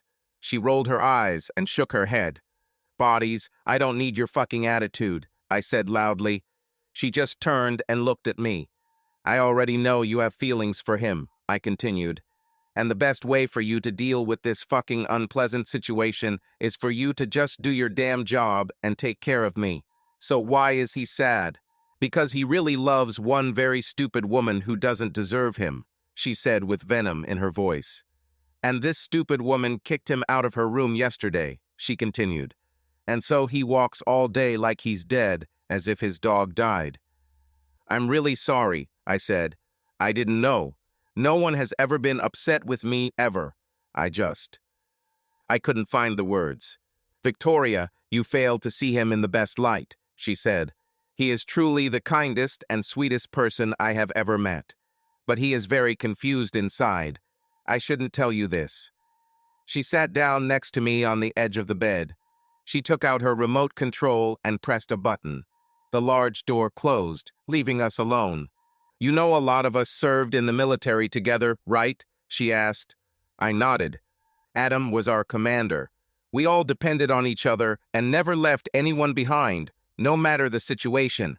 We all came from different places and situations, but once we came together, we became a team no matter what. In any case, each of us had our own reasons why we had to survive and get out of this hell alive. For Adam, it was Julie. She had been his lover since youth. They had just gotten married a few days before he was due to leave for duty. He had to leave home during his honeymoon. He and Julie waited until marriage to have sex, which is really stupid nowadays, but they did it." I nodded. "I didn't have sex before I married Zeke either," I said. "All my sisters slept with anyone, but I didn't see the point in it. After 5 years of being married to Zeke and having sex with him, I still don't see the point in it." "So," she continued, "we were gone for 18 months, and when we came back, we all went back to our lives. Julie lived in the house where Adam grew up. His father died while Adam was away. He was allowed to return home for the funeral, but that was the only time Adam was home during the 18 months of deployment." "He must have been very happy to see her," I said. "Not really," Tella said. "She was 5 months pregnant. Adam was broken. It destroyed his trust in everything. He had to go through hell to get rid of her in his life. At first, she tried to convince him that she became pregnant from him. He hired private detectives who found out the truth. Julie went with her friends to a bar, got very drunk, and slept with some guy. She didn't even know who it was. One of her friends admitted this. She even claimed that Julie cried over Adam's betrayal for weeks and complained about how bad the sex was. But after a few months, Julie decided that any sex was better than no sex, and began going to bars. She was stupid enough to think Adam would never find out. After that, Some of her friends refused to go with her because she had become such a woman of easy virtue that it was embarrassing to be seen with her. And many people in the city turned their backs on her because Adam fought for our country while his wife slept around. The worst part was that Adam didn't have to go. He was the only child of his parents. He could get some kind of assignment back home. His father owned a business and had enough connections to get Adam a job, at least in the non-combat part. But Adam didn't want any special conditions. Adam loved her very much, so when she tried to convince him that the child was his, he tried to believe it. He even started going with her to doctor's appointments. But one day they ran into one of Julie's lovers. That guy didn't think they were together. In his defense, Julie never told most of those guys that she was married. So he just walked up to her and told her that he would call on her in the evening, and she should be ready. Adam immediately hit him and started questioning him. He told the whole story. Julie then started making excuses, saying she was lonely, and Adam hired detectives to get the whole truth. When he confronted her and found out from the doctor that he could not be the father of her child, he filed for divorce. Julie did everything she could to hurt his feelings. She also tried to block the divorce. Adam felt betrayed and angry. He hired the best lawyers he could afford, and there was too much evidence and too many people in town who saw Julie and hated her for what she did. The strangest thing was that even some of the guys she slept with helped him. Most of them were just regular guys. If a beautiful woman offered them sex, they didn't ask any questions. Most of them felt guilty when they learned that she was the wife of a soldier who was serving overseas and testified in court. The final blow to Julie came when her doctor said that Adam could not be the father of her child, although she tried to make him believe it. This in itself was a fraud, and the judge, who was sympathetic to the soldiers, granted them a divorce. In exchange for Julie not being charged with fraud, she agreed to just walk away and leave Adam alone. He didn't have to pay her child support or support her. Most of us thought we had won. But Adam fell into a deep depression. He didn't date women. He didn't trust anyone, especially women. Do you know that until recently, even most of the secretaries and clerical workers at Adam's company were men? He just didn't hire women, that's all. Not only did Julie break his heart, she broke his spirit. "Why did he hire you?" I asked. "That's part of my problem," she admitted. "Adam sees me as a soldier, a member of his team. I'm like family to him. Despite the fact that I love him and would never betray him, he simply does not perceive me as a woman. It's just unfair." In any case, we decided that turning to prostitutes might be the best solution. We tried to explain this to him. No emotional attachments. He simply pays for the service and leaves when it is finished. If he likes the girl, he can ask her again. If not, he will simply choose another one. We went to one of the best houses in Reno, but it just didn't work. Adam is not the kind of guy who can just use a woman without emotional attachment. For him, sex is not just a mechanical process. Damn it, neither of you have had sex in months, and since the day you showed up here, he's been as happy as he's ever been. You said to yourself that you asked me why he glows so much every time he sees you. He just feels good being around you. That is why I am glad that you and he are going through a difficult period now. He's getting too attached to you. Sooner or later, we will still make a mistake, and you will run away. We have plans in place if this happens. We all know that we will have to disappear with new identities, because as soon as you get out, you will go to the police and they will try to arrest us. But believe me, they won't find us. Like I said, it's crazy risky, but most of us love Adam. We will do anything for him. If you make him happy, then so be it. I just hate to see him unhappy because you play with his feelings. He deserves better. And yes, Victoria, I know we did a terrible thing to you. But none of us, especially him, have ever harmed you. Everything he did was aimed at making you happy. I see this as the beginning of the end. He really has feelings for you, very strong ones. I think if you're both unhappy for a while, he'll offer you a deal." "What deal?" I asked. "Adam is a very fair person," she replied. "I think once he gets stronger emotionally, and I don't know how long that will take, He'll probably let you go and give you money so you don't have to seek his punishment." "How long will it take?" I asked. "I don't know," she replied, "but it's all really up to you. I'm sure you're feeling good right now, and you don't want him in your room looking at you, right?" When she left, leaving the door open, I turned off the light in my room and the TV. It was already well after 10 in the evening, and I was thinking about everything we had discussed. And then I realized, for the first time, something I never expected. I wasn't happy either. I got dressed and waited for him to come to me, but he did exactly what I told him. I let him know that he wasn't wanted in my room, and he didn't come back. The funny thing was that when he didn't come back, I went looking for him. His sadness bothered me, and it wasn't Stockholm Syndrome. I had to admit to myself that I missed him. I covered myself with a blanket and fell asleep. I didn't fall asleep right away either. The next morning, I got up as usual and went to his room. He was already at work, as usual. I got dressed again and put on what he liked to see on me. Adam didn't like it when I looked like a woman of easy virtue, but he liked my legs and tummy. So I put on a blouse and tied it under the bust and a pair of short, but not too short shorts. I went out onto the terrace, sat on the edge of the pool, and started splashing my feet in the water. He came into the kitchen one time and saw me.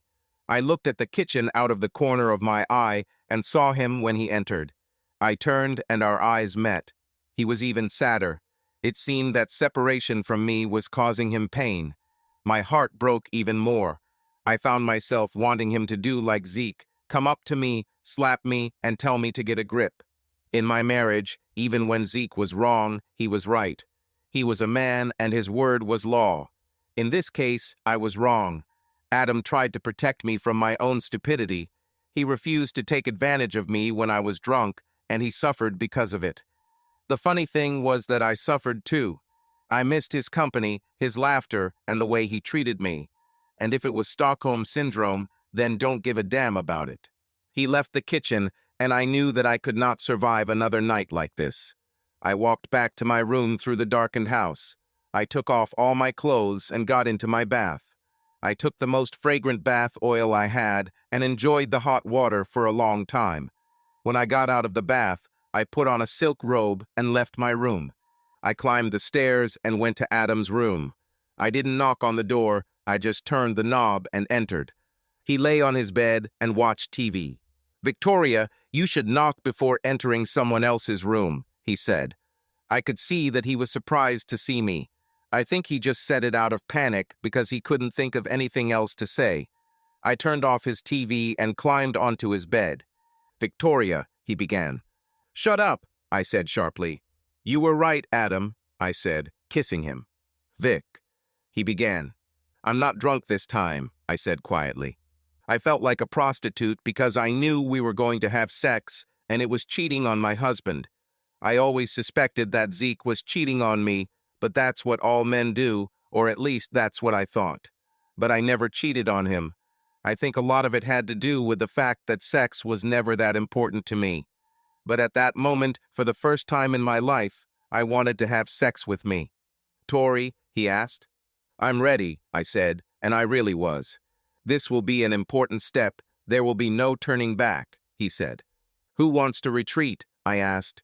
"I want you, Adam." We had sex, and then I ruined it by saying I thought it was a joke. I looked into his eyes, and I really wanted to tell him how I felt. But the guilt of what I had just done and my stupid way of joking ruined this beautiful moment. "I thought you said you'd never take advantage of me," I said flippantly. The expression on his face showed pure horror. His eyes, which I loved so much, widened in surprise. He sighed sharply, grabbed his stomach, and ran to the bathroom, where he began to vomit loudly. I was as shocked as he was. While he was taking my words seriously, I remembered something very important that I had somehow forgotten. Only in the afternoon did Tella explain to me how fragile he is emotionally. The poor guy had already been destroyed by one woman in the worst possible way, and now he reaches out to me. Of course, he had a very strange way of doing it, but at that moment I didn't care at all. After what we had just experienced, I didn't pay attention to the details. It seemed to me that we touched each other's souls. He made me feel more loved and alive in those few minutes than I had in my entire life before. He simply had to understand this. He had to know I was joking. Didn't he? I mean, I was the one who came into his room looking for him. I walked in, closed the door, and took off everything. Well, my robe. I even made it clear that I was not drunk. I begged him. He even asked me if I was sure. He should have known I was just joking. "Adam," I screamed. He didn't answer, and then I heard it. This eerie sound was as if Satan's claws were scraping the gates of hell. I instantly realized that Adam had somehow gotten into his car and driven away. I had no idea how he got out of the bathroom, let alone the house. I was almost hysterical. I jumped out of bed and ran down the stairs, naked as a newborn. Damon and Tella were in the main hall, trying to figure out what the hell was going on. Adam clearly didn't have time to tell them anything. I tried to break through between them to the front door. Damon tried to stop me, but I was determined and dodged him straight to Tella, who didn't even try to stop me. I heard Damon yell "no" just as I reached the door. I was allowed to move freely around the territory, but going beyond the threshold of the house was prohibited. I lost consciousness almost immediately. Through the fog, I heard Damon speak angrily to Tella. "You could have at least tried to stop her. Our job is to protect her, you know," he said sharply. "To hell with it," she snapped. "If that little crap hurt him or got him into that state again, they'll never find the body. Lock her back in her cage while I try to reach Adam, and until he comes back and says otherwise, she is completely locked in her room. No more running around the house naked." I woke up in my room later. It must have been after midnight. Tella was sitting in a chair next to my bed and watching TV. "I have a headache," I said, looking at her. "Where is Adam?" "What did you think would happen?" she asked sarcastically.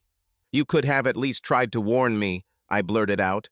I was confused. I had to try to catch up with him. "His car produces over 500 horsepower, she chuckled. "What were you hoping for? Were you going to flash your magic breasts at him and make the car slow down?"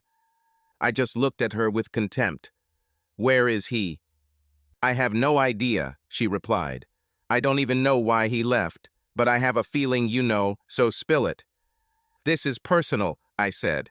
She looked at me, tilting her head. I didn't know why she did this, but I had a feeling it didn't bode well. "I can't kill Damon. He's part of the family," she said sharply. I realized that the fact that Damon was still in the house saved my life. "Listen, we both want him to be okay," she said in a flat tone. "Actually, if you think about it, we both want the same thing. We both want you to get out of here. So let's try to work together and maybe you can come home." I didn't have the heart to tell her that I wasn't sure I even wanted to leave anymore. Well, we did it," I muttered. "You had sex," she finished. "God, just say it. It wasn't a secret. The whole neighborhood probably knows that this happened." She looked at me with jealousy written all over her face. Even her sarcasm and angry tone couldn't hide it. "Anyway," I continued, "we didn't just have sex. It was something special. It was wonderful. I've never felt anything like this or done anything like this before." "You're married, aren't you?" she asked. "Your husband." She fell silent abruptly. I thought she meant to say, "Your husband had sex with you." "But it was never like this," I said. "I swear it was the best time of my life. I'm not just talking about sex. It was the best experience I've ever had." And then he said this. He told me he loved me. Her eyes narrowed and her entire face hardened. Bodies, it was the strangest moment. I didn't know what to say, so I joked, and she just looked at me like I was stupid. "He opened his heart to you, and you joke about it?" she asked, as if she couldn't believe it. This only made me feel more guilty. "That must have been an incredible joke," she said, shaking her head. "Come on, tell me." I told her what I said, and she almost fell out of her chair. "You idiot," she hissed. "This is not a joke. This is one of the most terrible things that can happen to a woman. It is also one of the most heinous charges that can be brought against a man. And then, don't forget that Adam feels a great sense of guilt about you." Why should he feel guilty? I asked. Have you forgotten that we kidnapped you? She asked. He already talked about letting you go. Of course, we will have to leave here and never return. No, I screamed. He can't. She looked at me sharply. You don't want to leave, do you? She asked. What about Zeke and... His name is Zeke, I said, and he is my husband. He loves me. He married me, and I'm counting down the days until we get back together. Who are you trying to convince? She asked. Me or yourself? I think you feel guilty because you let Adam have sex with you, and you enjoyed it too much, so you pushed him away. You made that joke because you felt guilty. Good wives don't sleep with other men. You felt like a woman of easy virtue and wanted someone else to take the blame. I stared at the floor. And as for your loving husband, just remember that I saw the trail you had when Damon and I captured you. Adam would rather die than ever hit you. It's a shame that Zachariah, or whatever his name is, doesn't think the same way. Yes, we always get what we deserve. So keep counting these days, and very soon you will be with him again. Zick. $1,000, I repeated. The woman in front of me nodded her head and looked at something on her notepad. Actually, it's $500 for you and $500 for Tammy, but if you combine finances, I think it'll be $1,000.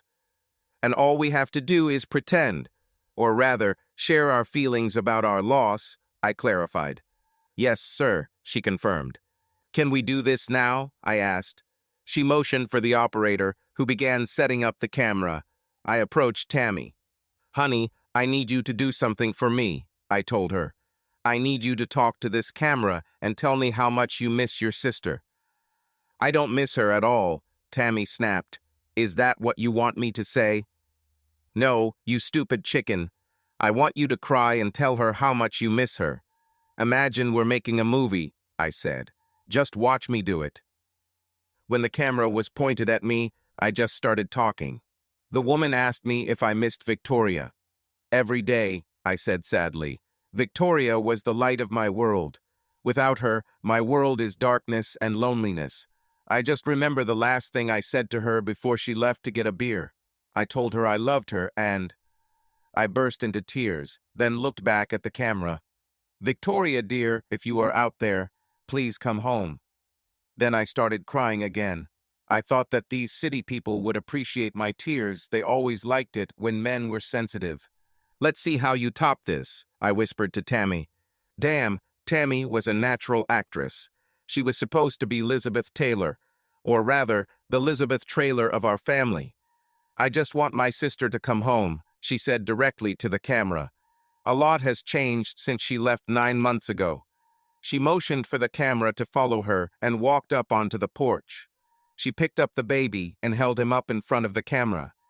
Victoria, this is your niece. She was born while you were away. We named her Victoria after you. I felt angry because Tammy used my trick and started crying, and the baby started crying too. So I ran back to the camera and started crying with them. As soon as the woman said, "Cut," we both immediately stopped crying, and Tammy carried the baby back to the crib. I extended my hand, and the woman handed me 10 fresh $100 bills. I walked up to Tammy as they packed up their equipment and left. You lying bitch, I laughed. You know we named the baby Tummy after you. Yes, but we spell her name with an I, she said. I counted out 100 and handed it to her. They gave us $200 for acting, I said. You're entitled to half. Her eyes lit up and she grabbed the money, hiding it down the neckline of her blouse. You better find another place to hide them, I said. That's the first place I'd check. 2 hours later, she came to the trailer and tearfully told me that I was right, and she had lost her money. Don't worry, Tammy, I said. Easy money, easy care, but I will share mine with you. I handed her another 100 and told her to spend 50, but bring me the change. Victoria, sleep works wonders when you finally get it. I had a series of dreams that helped me organize my thoughts. I dreamed about what happened in Adam's room last night. It wasn't just that we had sex. It was all the way he went to show me how much he cared about me. Even the way his people kidnapped me spoke volumes. They didn't leave a single mark on me. I woke up feeling a little dizzy, but otherwise unharmed. They apparently implanted that tiny radio chip in me while I was unconscious, but I guess that's better than being tied up, chained, or beaten. When I thought about Adam, all I felt was love. He never hit me or raised his voice at me. I also dreamed about Zeke and what my life could have been like if I had stayed home. I couldn't understand why, at 23, I felt guilty for leaving a 40-year-old man who had married a girl and treated her like a slave. Tello was right. Zeke forced me to have sex every time he wanted. It didn't matter whether I wanted it or not. If I said anything he didn't like, I'd get hit, and we almost never left the trailer. I married Zeke to get away from my parents, and that's all I got. I moved just 3 trailers down, but I found myself in virtual slavery. Why the hell would I ever want to go back to this? My last dream was strange. I dreamed that the police broke into the house and saved me. They brought me back to Zeke. I saw how the years passed. I was getting bigger, like all the women in the trailer park. We had 6 kids, and we were still living in that trailer. In my entire life, I have never left this territory more than a mile. Zeke and I fought constantly. It was a nightmare. Adam was arrested during the raid and sent to federal prison for my kidnapping. I tried to explain that I was treated well and I didn't want to press charges, but Zeke convinced everyone that I had been zombified, and therefore he, as my husband, had the right to make decisions for me. He wanted Adam to be executed in the electric chair, but in his dream he called him an electric chair. We even named one of our children Lecter. When I woke up the next morning, I already knew exactly what I needed to do. I took a shower, got dressed, and calmly walked over to the intercom. I called Tella and asked for Damon. She was unhappy, but handed the phone to him. I asked him to come to me immediately. When he arrived, Tella was with him.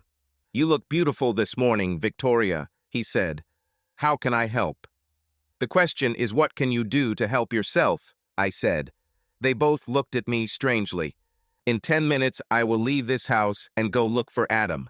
You both know how much guilt caused me to ruin one of the most beautiful moments of my life last night. Today, I'm going to fix everything. I will leave this house and find Adam. I probably won't be able to leave this room because my implant will cause me a lot of pain. If I survive this, the exit door will hurt me again like it did last night, and I'm sure there are other obstacles. I don't have a car and I don't know where he is, but I'll keep looking until I find him. Even if I have to ask every person on every street who I run into until I find him." Damon swallowed loudly and Tella chuckled. "Tella, I know you don't care what happens to me, but your job is to protect me, so if I die, that means you won't have a job anymore." "Victoria, wait," Damon said. "Let me call him." "I already told you you have 10 minutes, I said. Damon took out his cell phone and started talking. He wasn't talking to Adam, so he had to wait to be switched over. "Why the hell don't you have a phone, Adam?" he finally said. He then looked at me to let me know that Adam was on the line. I heard him telling Adam what I was threatening to do. After a few moments, he looked at me. "He said he would come home tonight, and you two could talk then. He also said he was sorry and he was trying to sell the company as quickly as possible. He already has several potential buyers, and perhaps you will be home tomorrow evening. If he can arrange everything, it will happen even sooner." "So he's at work?" I asked. Damon nodded. "Okay, take me to him," I said. "But he said—" Damon began. "Damon, things are different now," I said. "Now I'm in charge. I guess I was always in charge. I just didn't know it. I'm not going to try to escape. You can even handcuff me if you want, but you will take me to Adam." "But he's at work," Damon said. "Okay, I'll go," I said. I stood up and headed towards the door. Tella jumped up and blocked my way. "You'll get hurt," she said sharply. "And it will be your fault," I said.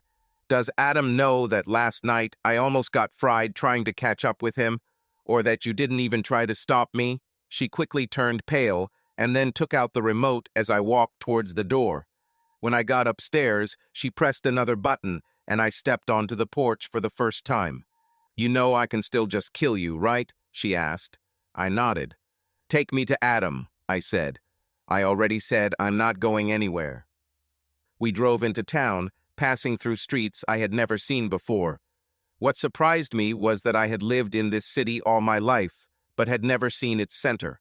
Our city had a central district with suburbs radiating from it.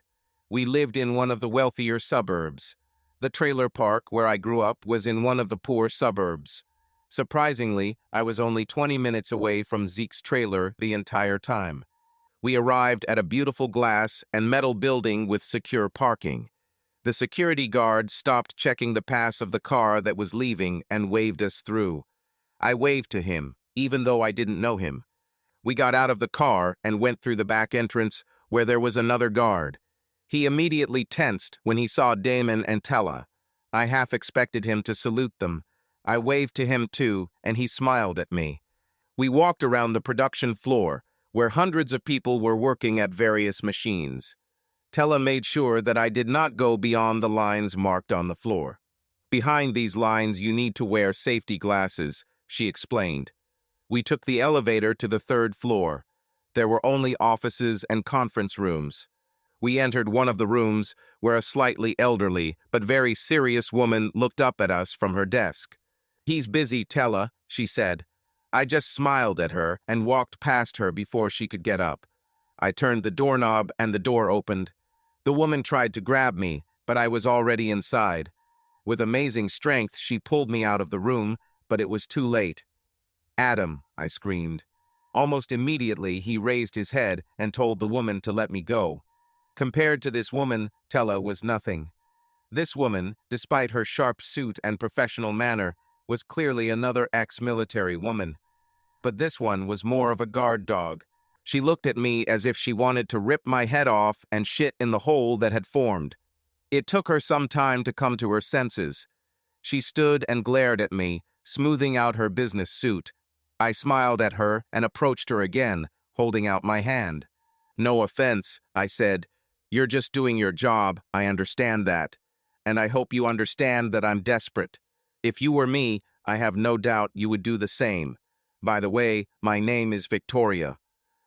She shook my hand, but I could tell from the look on her face that she knew who I was. I closed the door behind me and slowly walked across the room. Adam sat at a massive table that looked as if it was as big as a bed. "Victoria, he began. "What are you apologizing for, Adam?" I asked. I started walking around the table because I just needed to touch him. He started to back away from me. I giggled. Everything in this office was designed to show one thing, to show power. Everything said that the man at this table controls everything around him. And now this man was retreating from the trailer park girl. I let him retreat, and I followed him like a lioness. When he approached the wall, I simply drove him into a corner from where he could no longer escape. He began. "You love me, Adam," I said. "No, I don't," he answered quietly. "I kidnapped you." "You better admit it. It's written all over your face," I said. "Adam, forgive me. I should never have said what I said, but I've never felt like I did last night in my life. I was scared. I also struggled with guilt over how I felt about you. You have to understand how I was raised. Hell, on the rare times I went to that little church in our trailer park, I saw a picture of Tammy Wynette next to Jesus. I was raised to always remain faithful to my husband, and I think last night I was trying to stay faithful to the wrong person. Can I try again?" "What?" he asked again. "I want you to say again what you said last night and give me the opportunity to answer the way I wanted," I told him. He looked at me curiously. "Victoria," he began. I put my hand to his mouth. "Wait, we have to do this right," I said. "Sit down at your giant table and let me come in again, like the first time." He looked at me as if I had gone crazy. I quickly ran to the door and opened it. Then I walked out into the reception area, where Damon, Tella, and the other woman were standing and looking at the door. I counted to 3 while they all looked at me in surprise and went back into the office. Adam sat at his desk and smiled at me. I walked around the table and sat on his lap. "Victoria, I love you," he said. Something in me has changed. It was strange. Maybe that's how some of those women in the park, including my sister, felt. This man turned me into some kind of woman of easy virtue. I love you too, Adam, I said. I wrapped my arms around his neck and kissed him. I heard behind us, but I didn't care. Hey, Tella shouted sharply. Do you realize that the door is open and people can see what you're doing? Adam, Nate Johnson is on the line. Tell him we're not selling yet, he said. She rolled her eyes and left the office. We'll continue this when you get home, I smiled. This is to remind you what awaits you at home. Don't be late, I smiled and kissed him again. Come on, Damon, I said. Let's go home. I'm starving. That evening, Adam returned home earlier than usual. I spent most of the day in the kitchen. I cooked all the best dishes I knew for him. For some reason, I wanted to cook dinner myself, even though we had a cook. He ate everything I put in front of him, including my blueberry pie, and then we ran upstairs to his room. We were in bed by 6 in the evening and did not leave there until the morning. I was even a little ashamed because, despite how good the sex was, the best thing happened after. I woke up around 1 in the morning. I felt better than I ever had in my life. I realized that I was not in my bed, but in Adam's bed, and he was lying next to me, hugging me with both arms, as if protecting me. I felt warm, safe, and never wanted to be anywhere else. I snuggled closer to him and fell asleep again. When I woke up the next morning, I remembered how he carefully removed himself from my embrace, kissed me goodbye, and left. I took a shower and called Damon and a few guys to help. What do you want us to do? They asked. I need to move all my things into this closet, and I'll show you what else needs to be moved, I said. It won't work, Tella quipped. Call him, I said. I'm sure he'll let me do it. Victoria, that's not what I meant, she said. You have a lot more clothes than Adam. Your closet was built like a large apartment inside and under the house. Your closet is bigger than the trailer you used to live in. Adam has a standard closet. Even if you take out all his things, yours still won't fit. Have you ever tried to count how many pairs of shoes you have? So what should we do? I asked. We'll have to go to Home Depot and add another clothes rail on the opposite side of Adam's closet.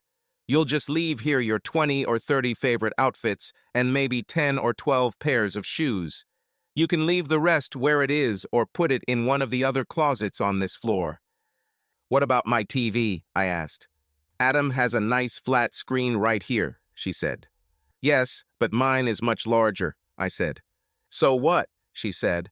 Besides, judging by what happened last night, I doubt you'll be watching much TV anytime soon. I was 23 years old and in love, and this time it was for real. This time I was with a person not to escape from my parents. These were the best 2 years of my life. Adam and I have always been together. We were traveling. We went outside. We stayed at home. After 2 years of marriage, it felt like we were just beginning to discover who we could become. The following winter, Adam fell ill. Nothing serious, it was just the flu, but he was weak, irritable, and unhappy. When I was sick, he stayed at home and took care of me himself. He never left my bed for a minute. I wanted to do the same for him. But it was when he started to recover that everything went wrong. I had just gotten out of the shower, and he tried to get up.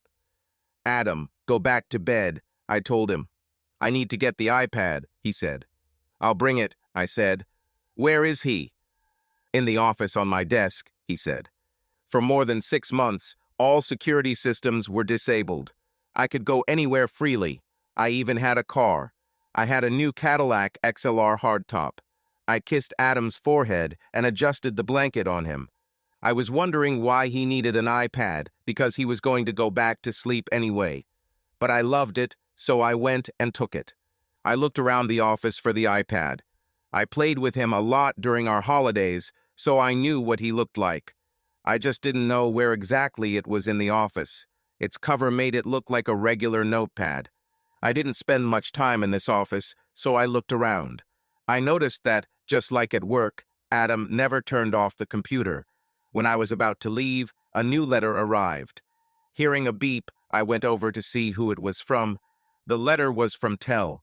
It began with her announcing that she would return ahead of schedule. She was supposed to be on vacation, but her family was getting on her nerves. I smiled. Tella and I were getting along pretty well by this time. But Tella was so aggressive and pedantic that, probably, vacationing with her elderly parents drove her to white heat. It was my curiosity that ruined everything. On Adam's desktop, I saw a folder labeled V Family. I opened it. In this house, I was the only one starting with the letter V. It turned out that it was a series of emails and reports about what my family was doing. I felt strange. Why would Adam spy on my family? I clicked on a file called TV Show and a video appeared on the screen. It was a show about missing people and how their families tirelessly try to find them. The program had a story about me. It was told how my family was tirelessly looking for me. I felt terrible, and at the same time I was angry with Adam for hiding this from me. I was shocked when I saw the interview with Zeke. He talked about how much he missed me and how much he loved me. He even cried during the interview. My heart was pounding in my chest. Then I saw an interview with my sister and everything went wrong. My sister also spoke about her love for me. It was shocking because Tammy and I had never been close. She always called me all sorts of hurtful names and teased me because even though I was older, she was always bigger than me. And on the screen she was the size of a whole house. But at the same time she was crying for me, and it made me angry. After all, she was my own sister. The highlight of the story was her showing her daughter to the camera and telling her how she named her after me. She named the child after me. All this led me to believe that I was probably dead, lying in a ditch somewhere, and my body simply had not been found. Then I realized that I had to return home. I kissed Adam goodbye and left him a note. I wrote that I had to return to my family and that he could trust me. I won't tell anyone about him. I didn't pack my things because if I just showed up with my suitcases, it would look suspicious. I also didn't go in my car, but took a taxi. From the moment I left the house, I started crying. I realized that I was probably making a mistake. I think it was because I loved Adam more than life itself, but I needed to see my family and at least let them know that I was okay. I thought I would stay home for 2 or 3 days and then disappear again and go back to Adam. At least they will know that I love them all and that I am alive and well. As for Adam, he knew that I loved him and he loved me, so he would forgive me when I returned. But we still need to discuss why he hid information about my family from me. I got out of the taxi in front of the police station, which was only half a mile from the trailer park. I walked up to the counter at the entrance to the small precinct and noticed that Bud Jenkins, who had been a patrolman 2 years ago when I disappeared, was now a desk sergeant. "Hi, Bud," I said. "I ran away." He looked up at me and smiled. "Yes, ma'am," he said. "How can I help you?" "Bud, it's me," I said. He smiled again. It became clear that he did not recognize me. "What are you thinking about now?" I asked. Honestly. "Well, to be honest, and without offending you, ma'am, I think that's what you want from me. Whenever one of you rich society ladies comes here with a problem, I have to send 3 or 4 of my guys out to find some damn dog who jumped out of your Mercedes to chase a squirrel. And I'll chase your damn dog too, because if I don't, I'll have my budget cut when you complain to your husband and he talks to his friend, senator, or councilman. So you have pictures of your damn dog." "Bud, what makes you think I'm a society woman?" I laughed.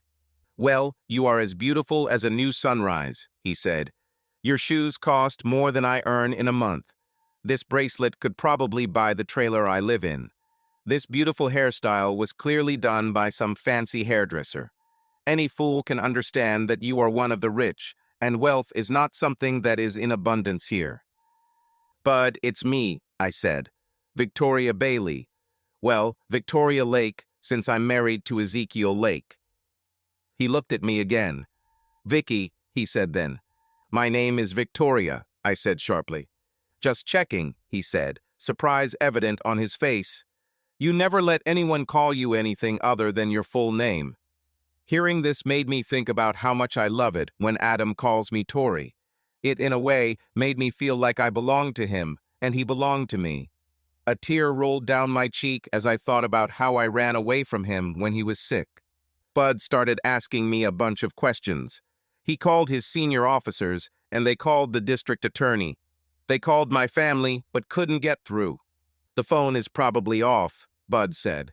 The prosecutor scheduled a press conference. He grumbled and complained about how untrustworthy bullies and trailer trash were. Bud agreed to drive me home and pick me up at the appointed time so that I could make it to the press conference that the district attorney had scheduled. Bud and I got into an old Jeep Cherokee. I didn't want to sit down because I was afraid that the wet spot on the seat would stain my skirt. Bud laid a few towels on the seat, and we were off. When we got to the trailer park, I shook my head. He was even more neglected than I remembered. Several trailers were new that I didn't remember, and some of the trailers were well-maintained and looked like decent homes. Apparently, their owners took very good care of them, but most looked like cheap motorhomes and were just terrible.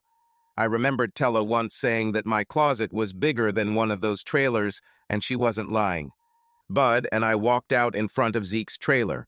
It looked like the trailer was slowly sinking into the ground, but unevenly.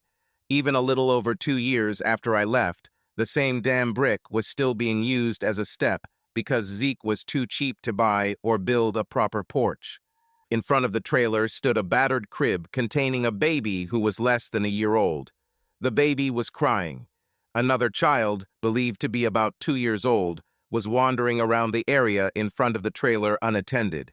She sat down on the ground, picked a dandelion, and tried to put it in her mouth. I grabbed her and took away the dandelion. "Victoria," I said, "you can't eat dirty weeds. You'll feel bad." Bud looked at me like I was crazy. At the same time, I wondered why my niece was hanging around in front of Zeke's trailer. I opened the trailer door. My husband, Zeke, who missed and loved me, apparently decided to take some time off from his relentless search for me. And at this time, he had sex with my sister. Zeke," Bud said several times before he was heard. Zeke turned to us and simply pulled on his dirty pants. Zeke came up to us and smiled at me, then spoke to Bud. "Hi, Bud," he said. "I didn't do it." "But Zeke," Bud began. "This." "Well, heck, I didn't know it was illegal," Bud said. "I saw everyone else do it and—" "Zeke, you stupid redneck, don't you know who this woman is?" Bud asked. "Some nice, rich city woman who wants to hire me, right?" Zeke asked. "She's really cute." "She's not that pretty," Tammy said, walking over and hugging Zeke's arm, as if claiming him. I recognized this gesture because I've done it myself at several parties Adam, and I have been to over the past couple of years. The easiest way to let another woman know that a man is busy is to hug him or wrap your arms around him in front of others. "Tammy, why was Victoria walking in front of the trailer and eating weed?" I asked. "Victoria," Tammy said. "My baby's name is not Victoria. Her name is Tammy, with an I at the end. The only Victoria who was here was my worthless sister, who ran away from Zeke and stole his beer money. But she's dead." "But you said her name was Victoria on that TV show," I said, stammering. "Not a single piece of that shit was real." Tammy laughed. "We were just playing. They gave us $200 for what we said. To be honest, no one ever looked for Victoria. She was my sister, but she was an arrogant bitch who thought too much of herself. Nobody was looking for her, and we weren't looking for her. Honestly, her disappearance was a gift from God. This has made our life much easier. I was already pregnant with Zeke's baby when she disappeared. It would be hard for us to explain this shit. But just when it was needed, this bitch disappeared, as if by magic. It was like being struck by lightning. Good riddance." Tammy looked at Bud, who was shaking his head and waving his hand, trying to silence her. "Tammy, this is your sister Victoria," Bud finally said. "We found her." Zeke and Tammy's jaws dropped as they looked at me. Although their shock was simultaneous, their reactions were completely different. "Oh, damn," Tammy exclaimed. "Welcome home, baby," Zeke said, holding out his arms as if he expected me to hug him. "I can't believe the police found you before I did." "That's probably because you never tried to look for her," Tammy said angrily. She snatched the baby from my arms and placed him on the ground outside. "Tammy, she's going to start eating weed again," I said. "It's none of your business what she eats," Tammy hissed. "I'm not going to sleep on the damn couch, bitch. I'll beat your skinny ass. Come on, let's fight right now." "Look at this," Zeke said. "I'm the sexiest guy in the park. I have 2 women fighting over me." Tammy clenched her fists as Bud stepped between us. Guys, family squabbles will have to be postponed. We need to get back to the police station now. The DA wants to hold a press conference." A few minutes later, I stood on camera next to the district attorney, who was blushing and posing for the cameras as he talked about his tireless efforts to find me and how his office was working with the FBI to find me. He said that now, with my help, they will begin to try to track down those who were behind this. As I was brought over to Zeke and Tammy, Tammy continued to move away from me as if she didn't want to be near me. Zeke, on the other hand, constantly tried to hug me at every opportunity. And then he did it. He hugged me, and I smelled his bad breath. His unshaven cheek scratched my skin. I hit him, and several FBI agents came over to investigate the situation. The FBI guys took me in for questioning. They asked me all sorts of questions about where I had been and whether I could identify any of the people who had kidnapped me. I repeated the same thing over and over again. I didn't see anyone because I always had a bag on my head. They kept me in the basement in the dark until I escaped. I don't remember the voices because there were too many of them. I just wanted to be left alone. The 2 agents left the room but remained standing outside, and I could hear their conversation through the crack in the door. "She's probably so afraid of what happened to her that she's traumatized," one said. "Yes, she thinks that if she says something, they will come back for her again. Damn it, we would never have found her. Nobody knew anything. Like her sister said on that stupid TV show, it was like she disappeared in a cloud of smoke. And she's clearly lying to us out of fear," the first guy said again. "Have you seen her tan? She probably just got back from Florida." "Damn it, what about all these jewels? Who kidnaps a person and makes him better? Maybe she wasn't kidnapped at all. Maybe she just ran away and now she's back." "Let's say this will be the official version," said the second guy.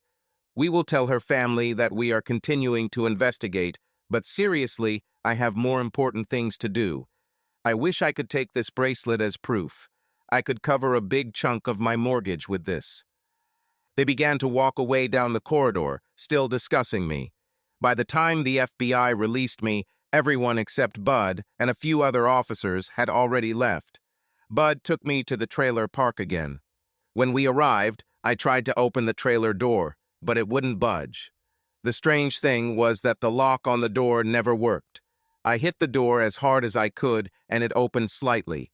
Then I realized that Tammy was standing outside the door to keep me out. I heard the sound of a punch, and I was sure that Zeke had just hit my sister. The door opened, and he stepped aside. He looked at me angrily, but noticed Bud outside. "We'll come in the morning to check how you're doing," Bud said. Zeke seemed to take note.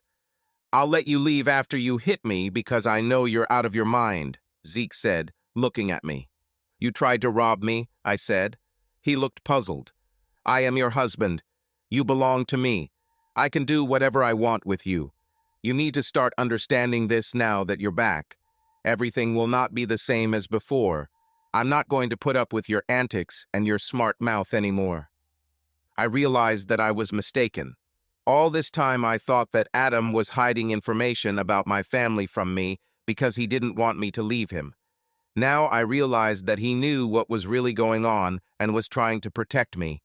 For over 2 years, this man treated me like the most important person in the world, and I ran away from him, assuming the worst, without even giving him a chance to explain himself. I did the stupidest thing I could. We stood there, and I could see Zeke looking at me. He looked me up and down. I could almost hear the gears grinding in his head. He wanted my jewelry and anything that could be sold, and he wanted sex. He was clearly tired of my sister, and since he and I were legally married, he would simply put her aside and move on. In a few years, I would become the same as in that dream. I'd turn into another 300-pound trailer park wife with 5 or 6 rambunctious kids and no future. You can sleep on the couch tonight, he said. For now, I will explain everything to your sister. But since you and I are married, tomorrow night you will come back to my bedroom. The walls and doors of the trailer were paper thin. I heard Zeke and Tammy arguing. The argument ended with his usual, because I fucking said so. A few minutes later, I was actually surprised to hear Tammy's voice. Can we still do this? She asked. Yes, from time to time, he said. You know you'll have to fight her to get her to give it to you, she said. Probably just the first few times, he said. After this, she will do as she is told, as always. But she doesn't like it, Tammy said. There's something wrong with her. It always has been. What about now? She asked. What now? He asked again. Can we do this now? She asked, drawing out her words plaintively. They were both full of crap. I loved sex. Adam and I could barely keep our distance from each other. But there was a huge difference between what we did and what they did. Later that night, I heard the bedroom door open. I still couldn't sleep. Tammy desperately tried to convince Zeke that she wanted him. A few seconds after the door opened, I sat up abruptly on the sofa. Zeke, what the hell are you doing? I asked. I just wanted to check on you, he smiled. Stop lying, I said. I'm not as stupid as my sister. You tried to steal my bracelet. No, I didn't try, he said, smiling. He seemed to really believe that his country charm could work. Zeke, this bracelet is worth so much that if it is stolen, you will be charged with grand theft. You'll go to jail for a long time. You can't put your own husband in jail, he smirked. I can, I said. Well, you should think about more than just yourself, he said. This trinket could help your family a lot if you weren't so damn selfish. I bet this thing is worth at least $500. Are you crazy? I said. It costs 20 times more. Well, I'm not a math genius, he said, but I knew it was a lot. The next day, my brother Reb arrived, and naturally he sided with Zeke. He spent a lot of time convincing Tammy not to poison me or beat me to a pulp, and he constantly looked at us with a smile. I felt sick at the thought. The whole family got together, and we had a barbecue of sorts. Everyone kept looking at my bracelet, necklace, and clothes that I had been wearing for 2 days now. When I heard Zeke tell Reb that everything was going to happen tonight, I threw up. Everyone came over to see what happened. I wrapped my arms around my stomach and just cried. I think they decided the food wasn't good for me and left me alone. After the rest of the family left, I sat down on the same brick in front of the trailer and tried to sleep. Are you going to bed, honey? Zeke asked. Not now, I replied. My stomach still hurts. I don't want to throw up on you. Why don't you sleep with Tammy one more night? He grumbled but returned to the bedroom. I waited until they were asleep before I went inside and lay on the couch with the bracelet and necklace tucked into my bra. The next morning, I got up as soon as it was light. Zeke came out of the bedroom and looked at me angrily. Where is the bracelet? He asked. Why do you need it? I asked. I just want to look at it, he said. You know I'm meeting with the Da again this morning, I said. Bud will pick me up at 9. He wants to show the bracelet to his wife. Zeke took the hint. How did it happen that you were kidnapped and you returned with such expensive things? He asked. I just shrugged. Why did you get up so early? He asked. I wanted to go to the store to get some beer for you, I said. I noticed at the barbecue last night that you didn't have much left. This is how a wife should act, he smiled. Can I take the car? I asked. The machine doesn't work, he said. We need a new engine. That's why I thought of pawning your bracelet. This engine will cost a lot more than my disability checks, and we need this car. She hasn't worked for a year. Okay, I'll walk then, I said. Can you ask Tammy to come with me so we can carry 2 packages? Damn it, I'll wake up her lazy ass, he said. I asked him to send Tammy just so he could be sure I'd be back. Tammy didn't say a word on the way to the store. Sister, why do you hate me? I asked. I mean, even when we were kids, you always hated me. Because you always ordered me around, Tammy spat. And everywhere I went, people always compared us, and I always came in second place. Every damn person I've met has told me how beautiful you are, and you just acted like you were better than everyone else. She just looked at me angrily. When our friends went out drinking, I couldn't go. You remained virgin until marriage, so guys didn't want me. You should have been my sister, not my mother. Tammy, maybe I should have found a different way to say it, I said. I did it because I loved you and wanted a better life for you. You were my little sister. I truly believed that you were capable of anything you wanted. You were so special and so much better than those dumb kids. Is it true? She asked. Yes, I said. We walked a little longer before she turned and stopped me. Victoria, what are we going to do about Zeke? She asked. Tammy, Zeke is yours, honey. I'm not interested in him, I said. Victoria, I love Zeke. I have 2 children with him, and I'm pregnant again. But you are my sister, and I have something to tell you. Zeke is going to steal your things and force you to have sex with him. I think he has this idea that he can have 2 women and... She started crying, for real this time. Don't worry, I said. I won't go back there. What about beer? She asked. I just shook my head. Fuck the beer, Tammy. Just stay here for a while and then go home. Tell Zeke I've been kidnapped again. Tell him they were Canadians. Tell him you realized they were Canadian because they kept saying, hey. If they ask you for names, tell them one of them was named Doug Mackenzie. I hugged her and walked further down the road.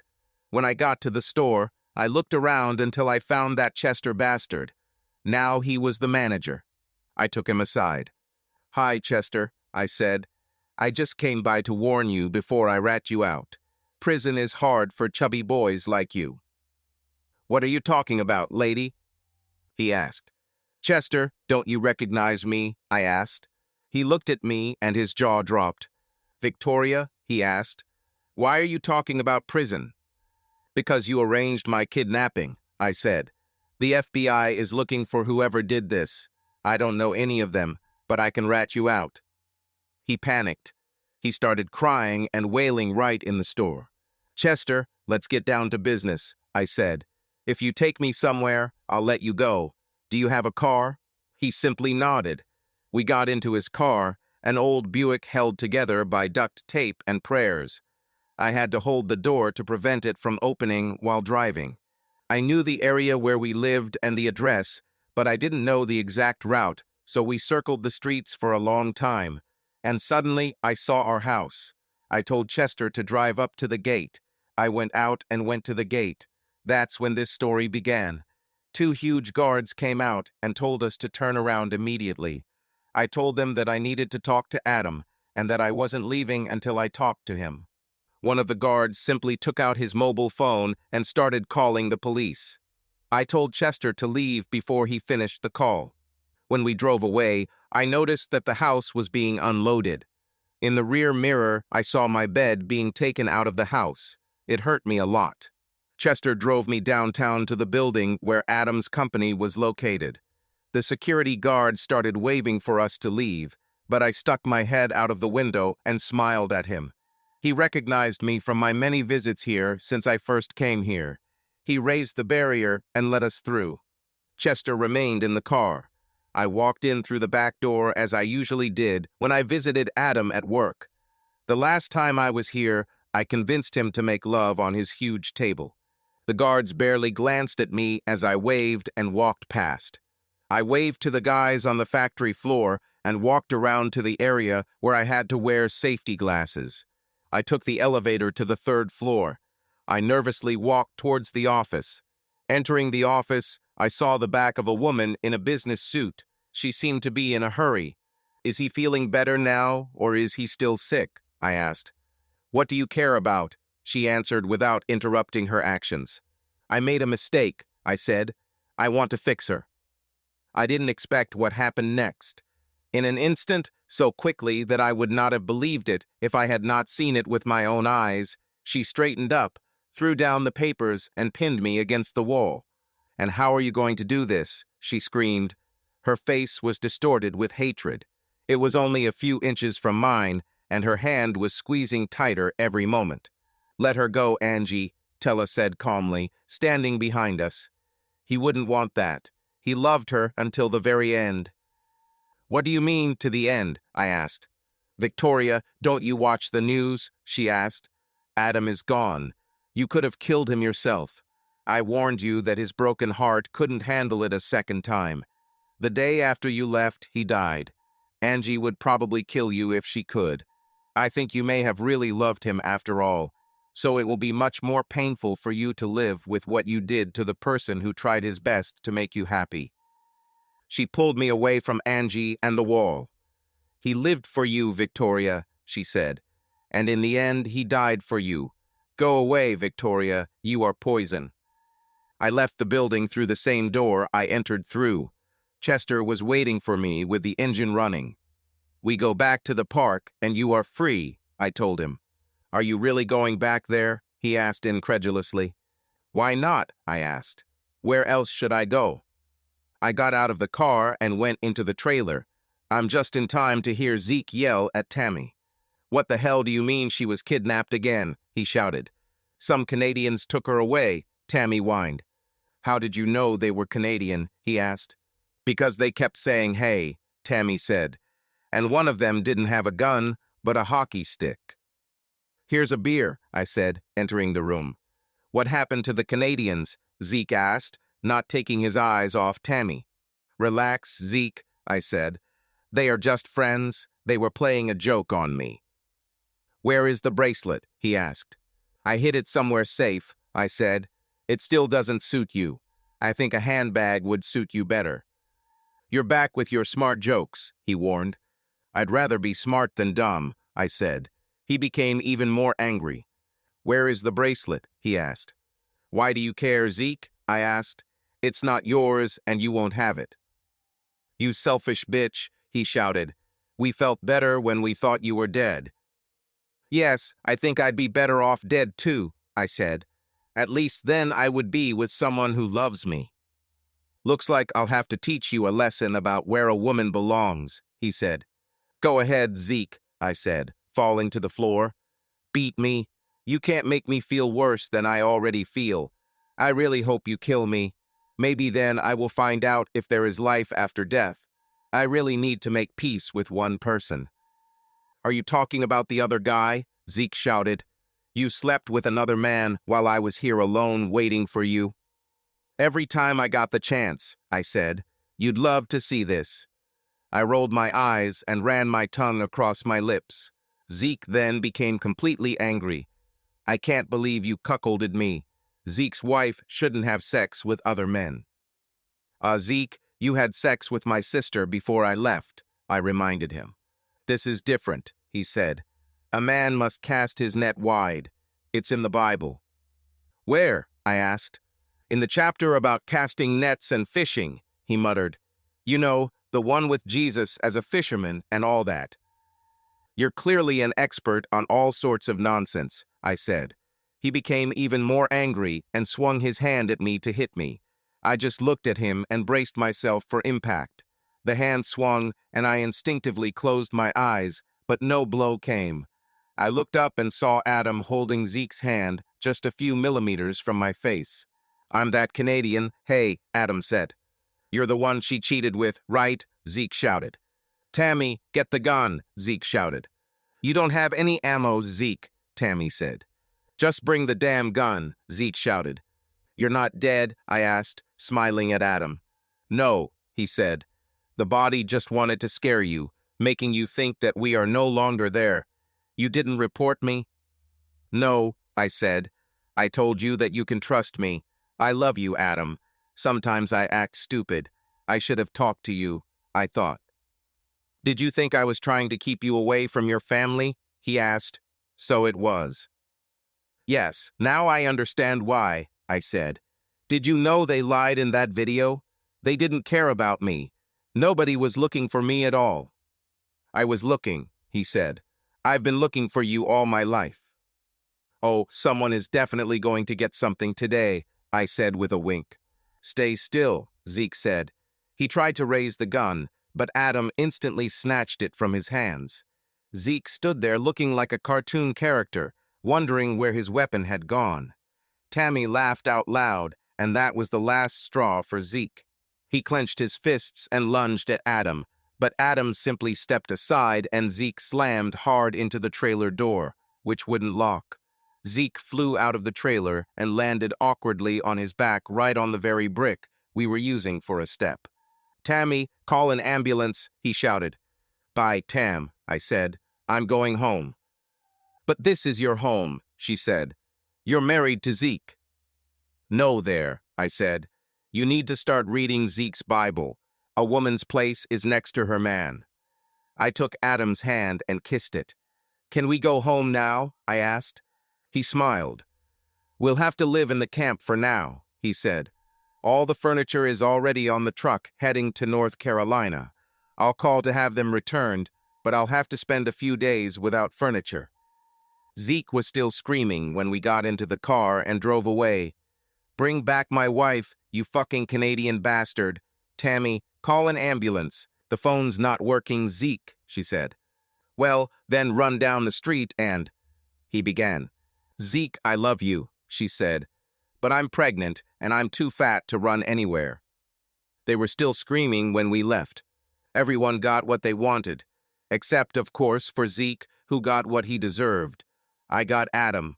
We had our own child as soon as I stopped taking the pills. Adam and I lived happily ever after. Zeke gave me a divorce, but he had to do it to marry Tammy. They had 3 children, and marriage was the only way to save the family. He really needed Tammy more than she needed him. When he fell on that brick, he injured his spine. The good news is that he is now truly disabled.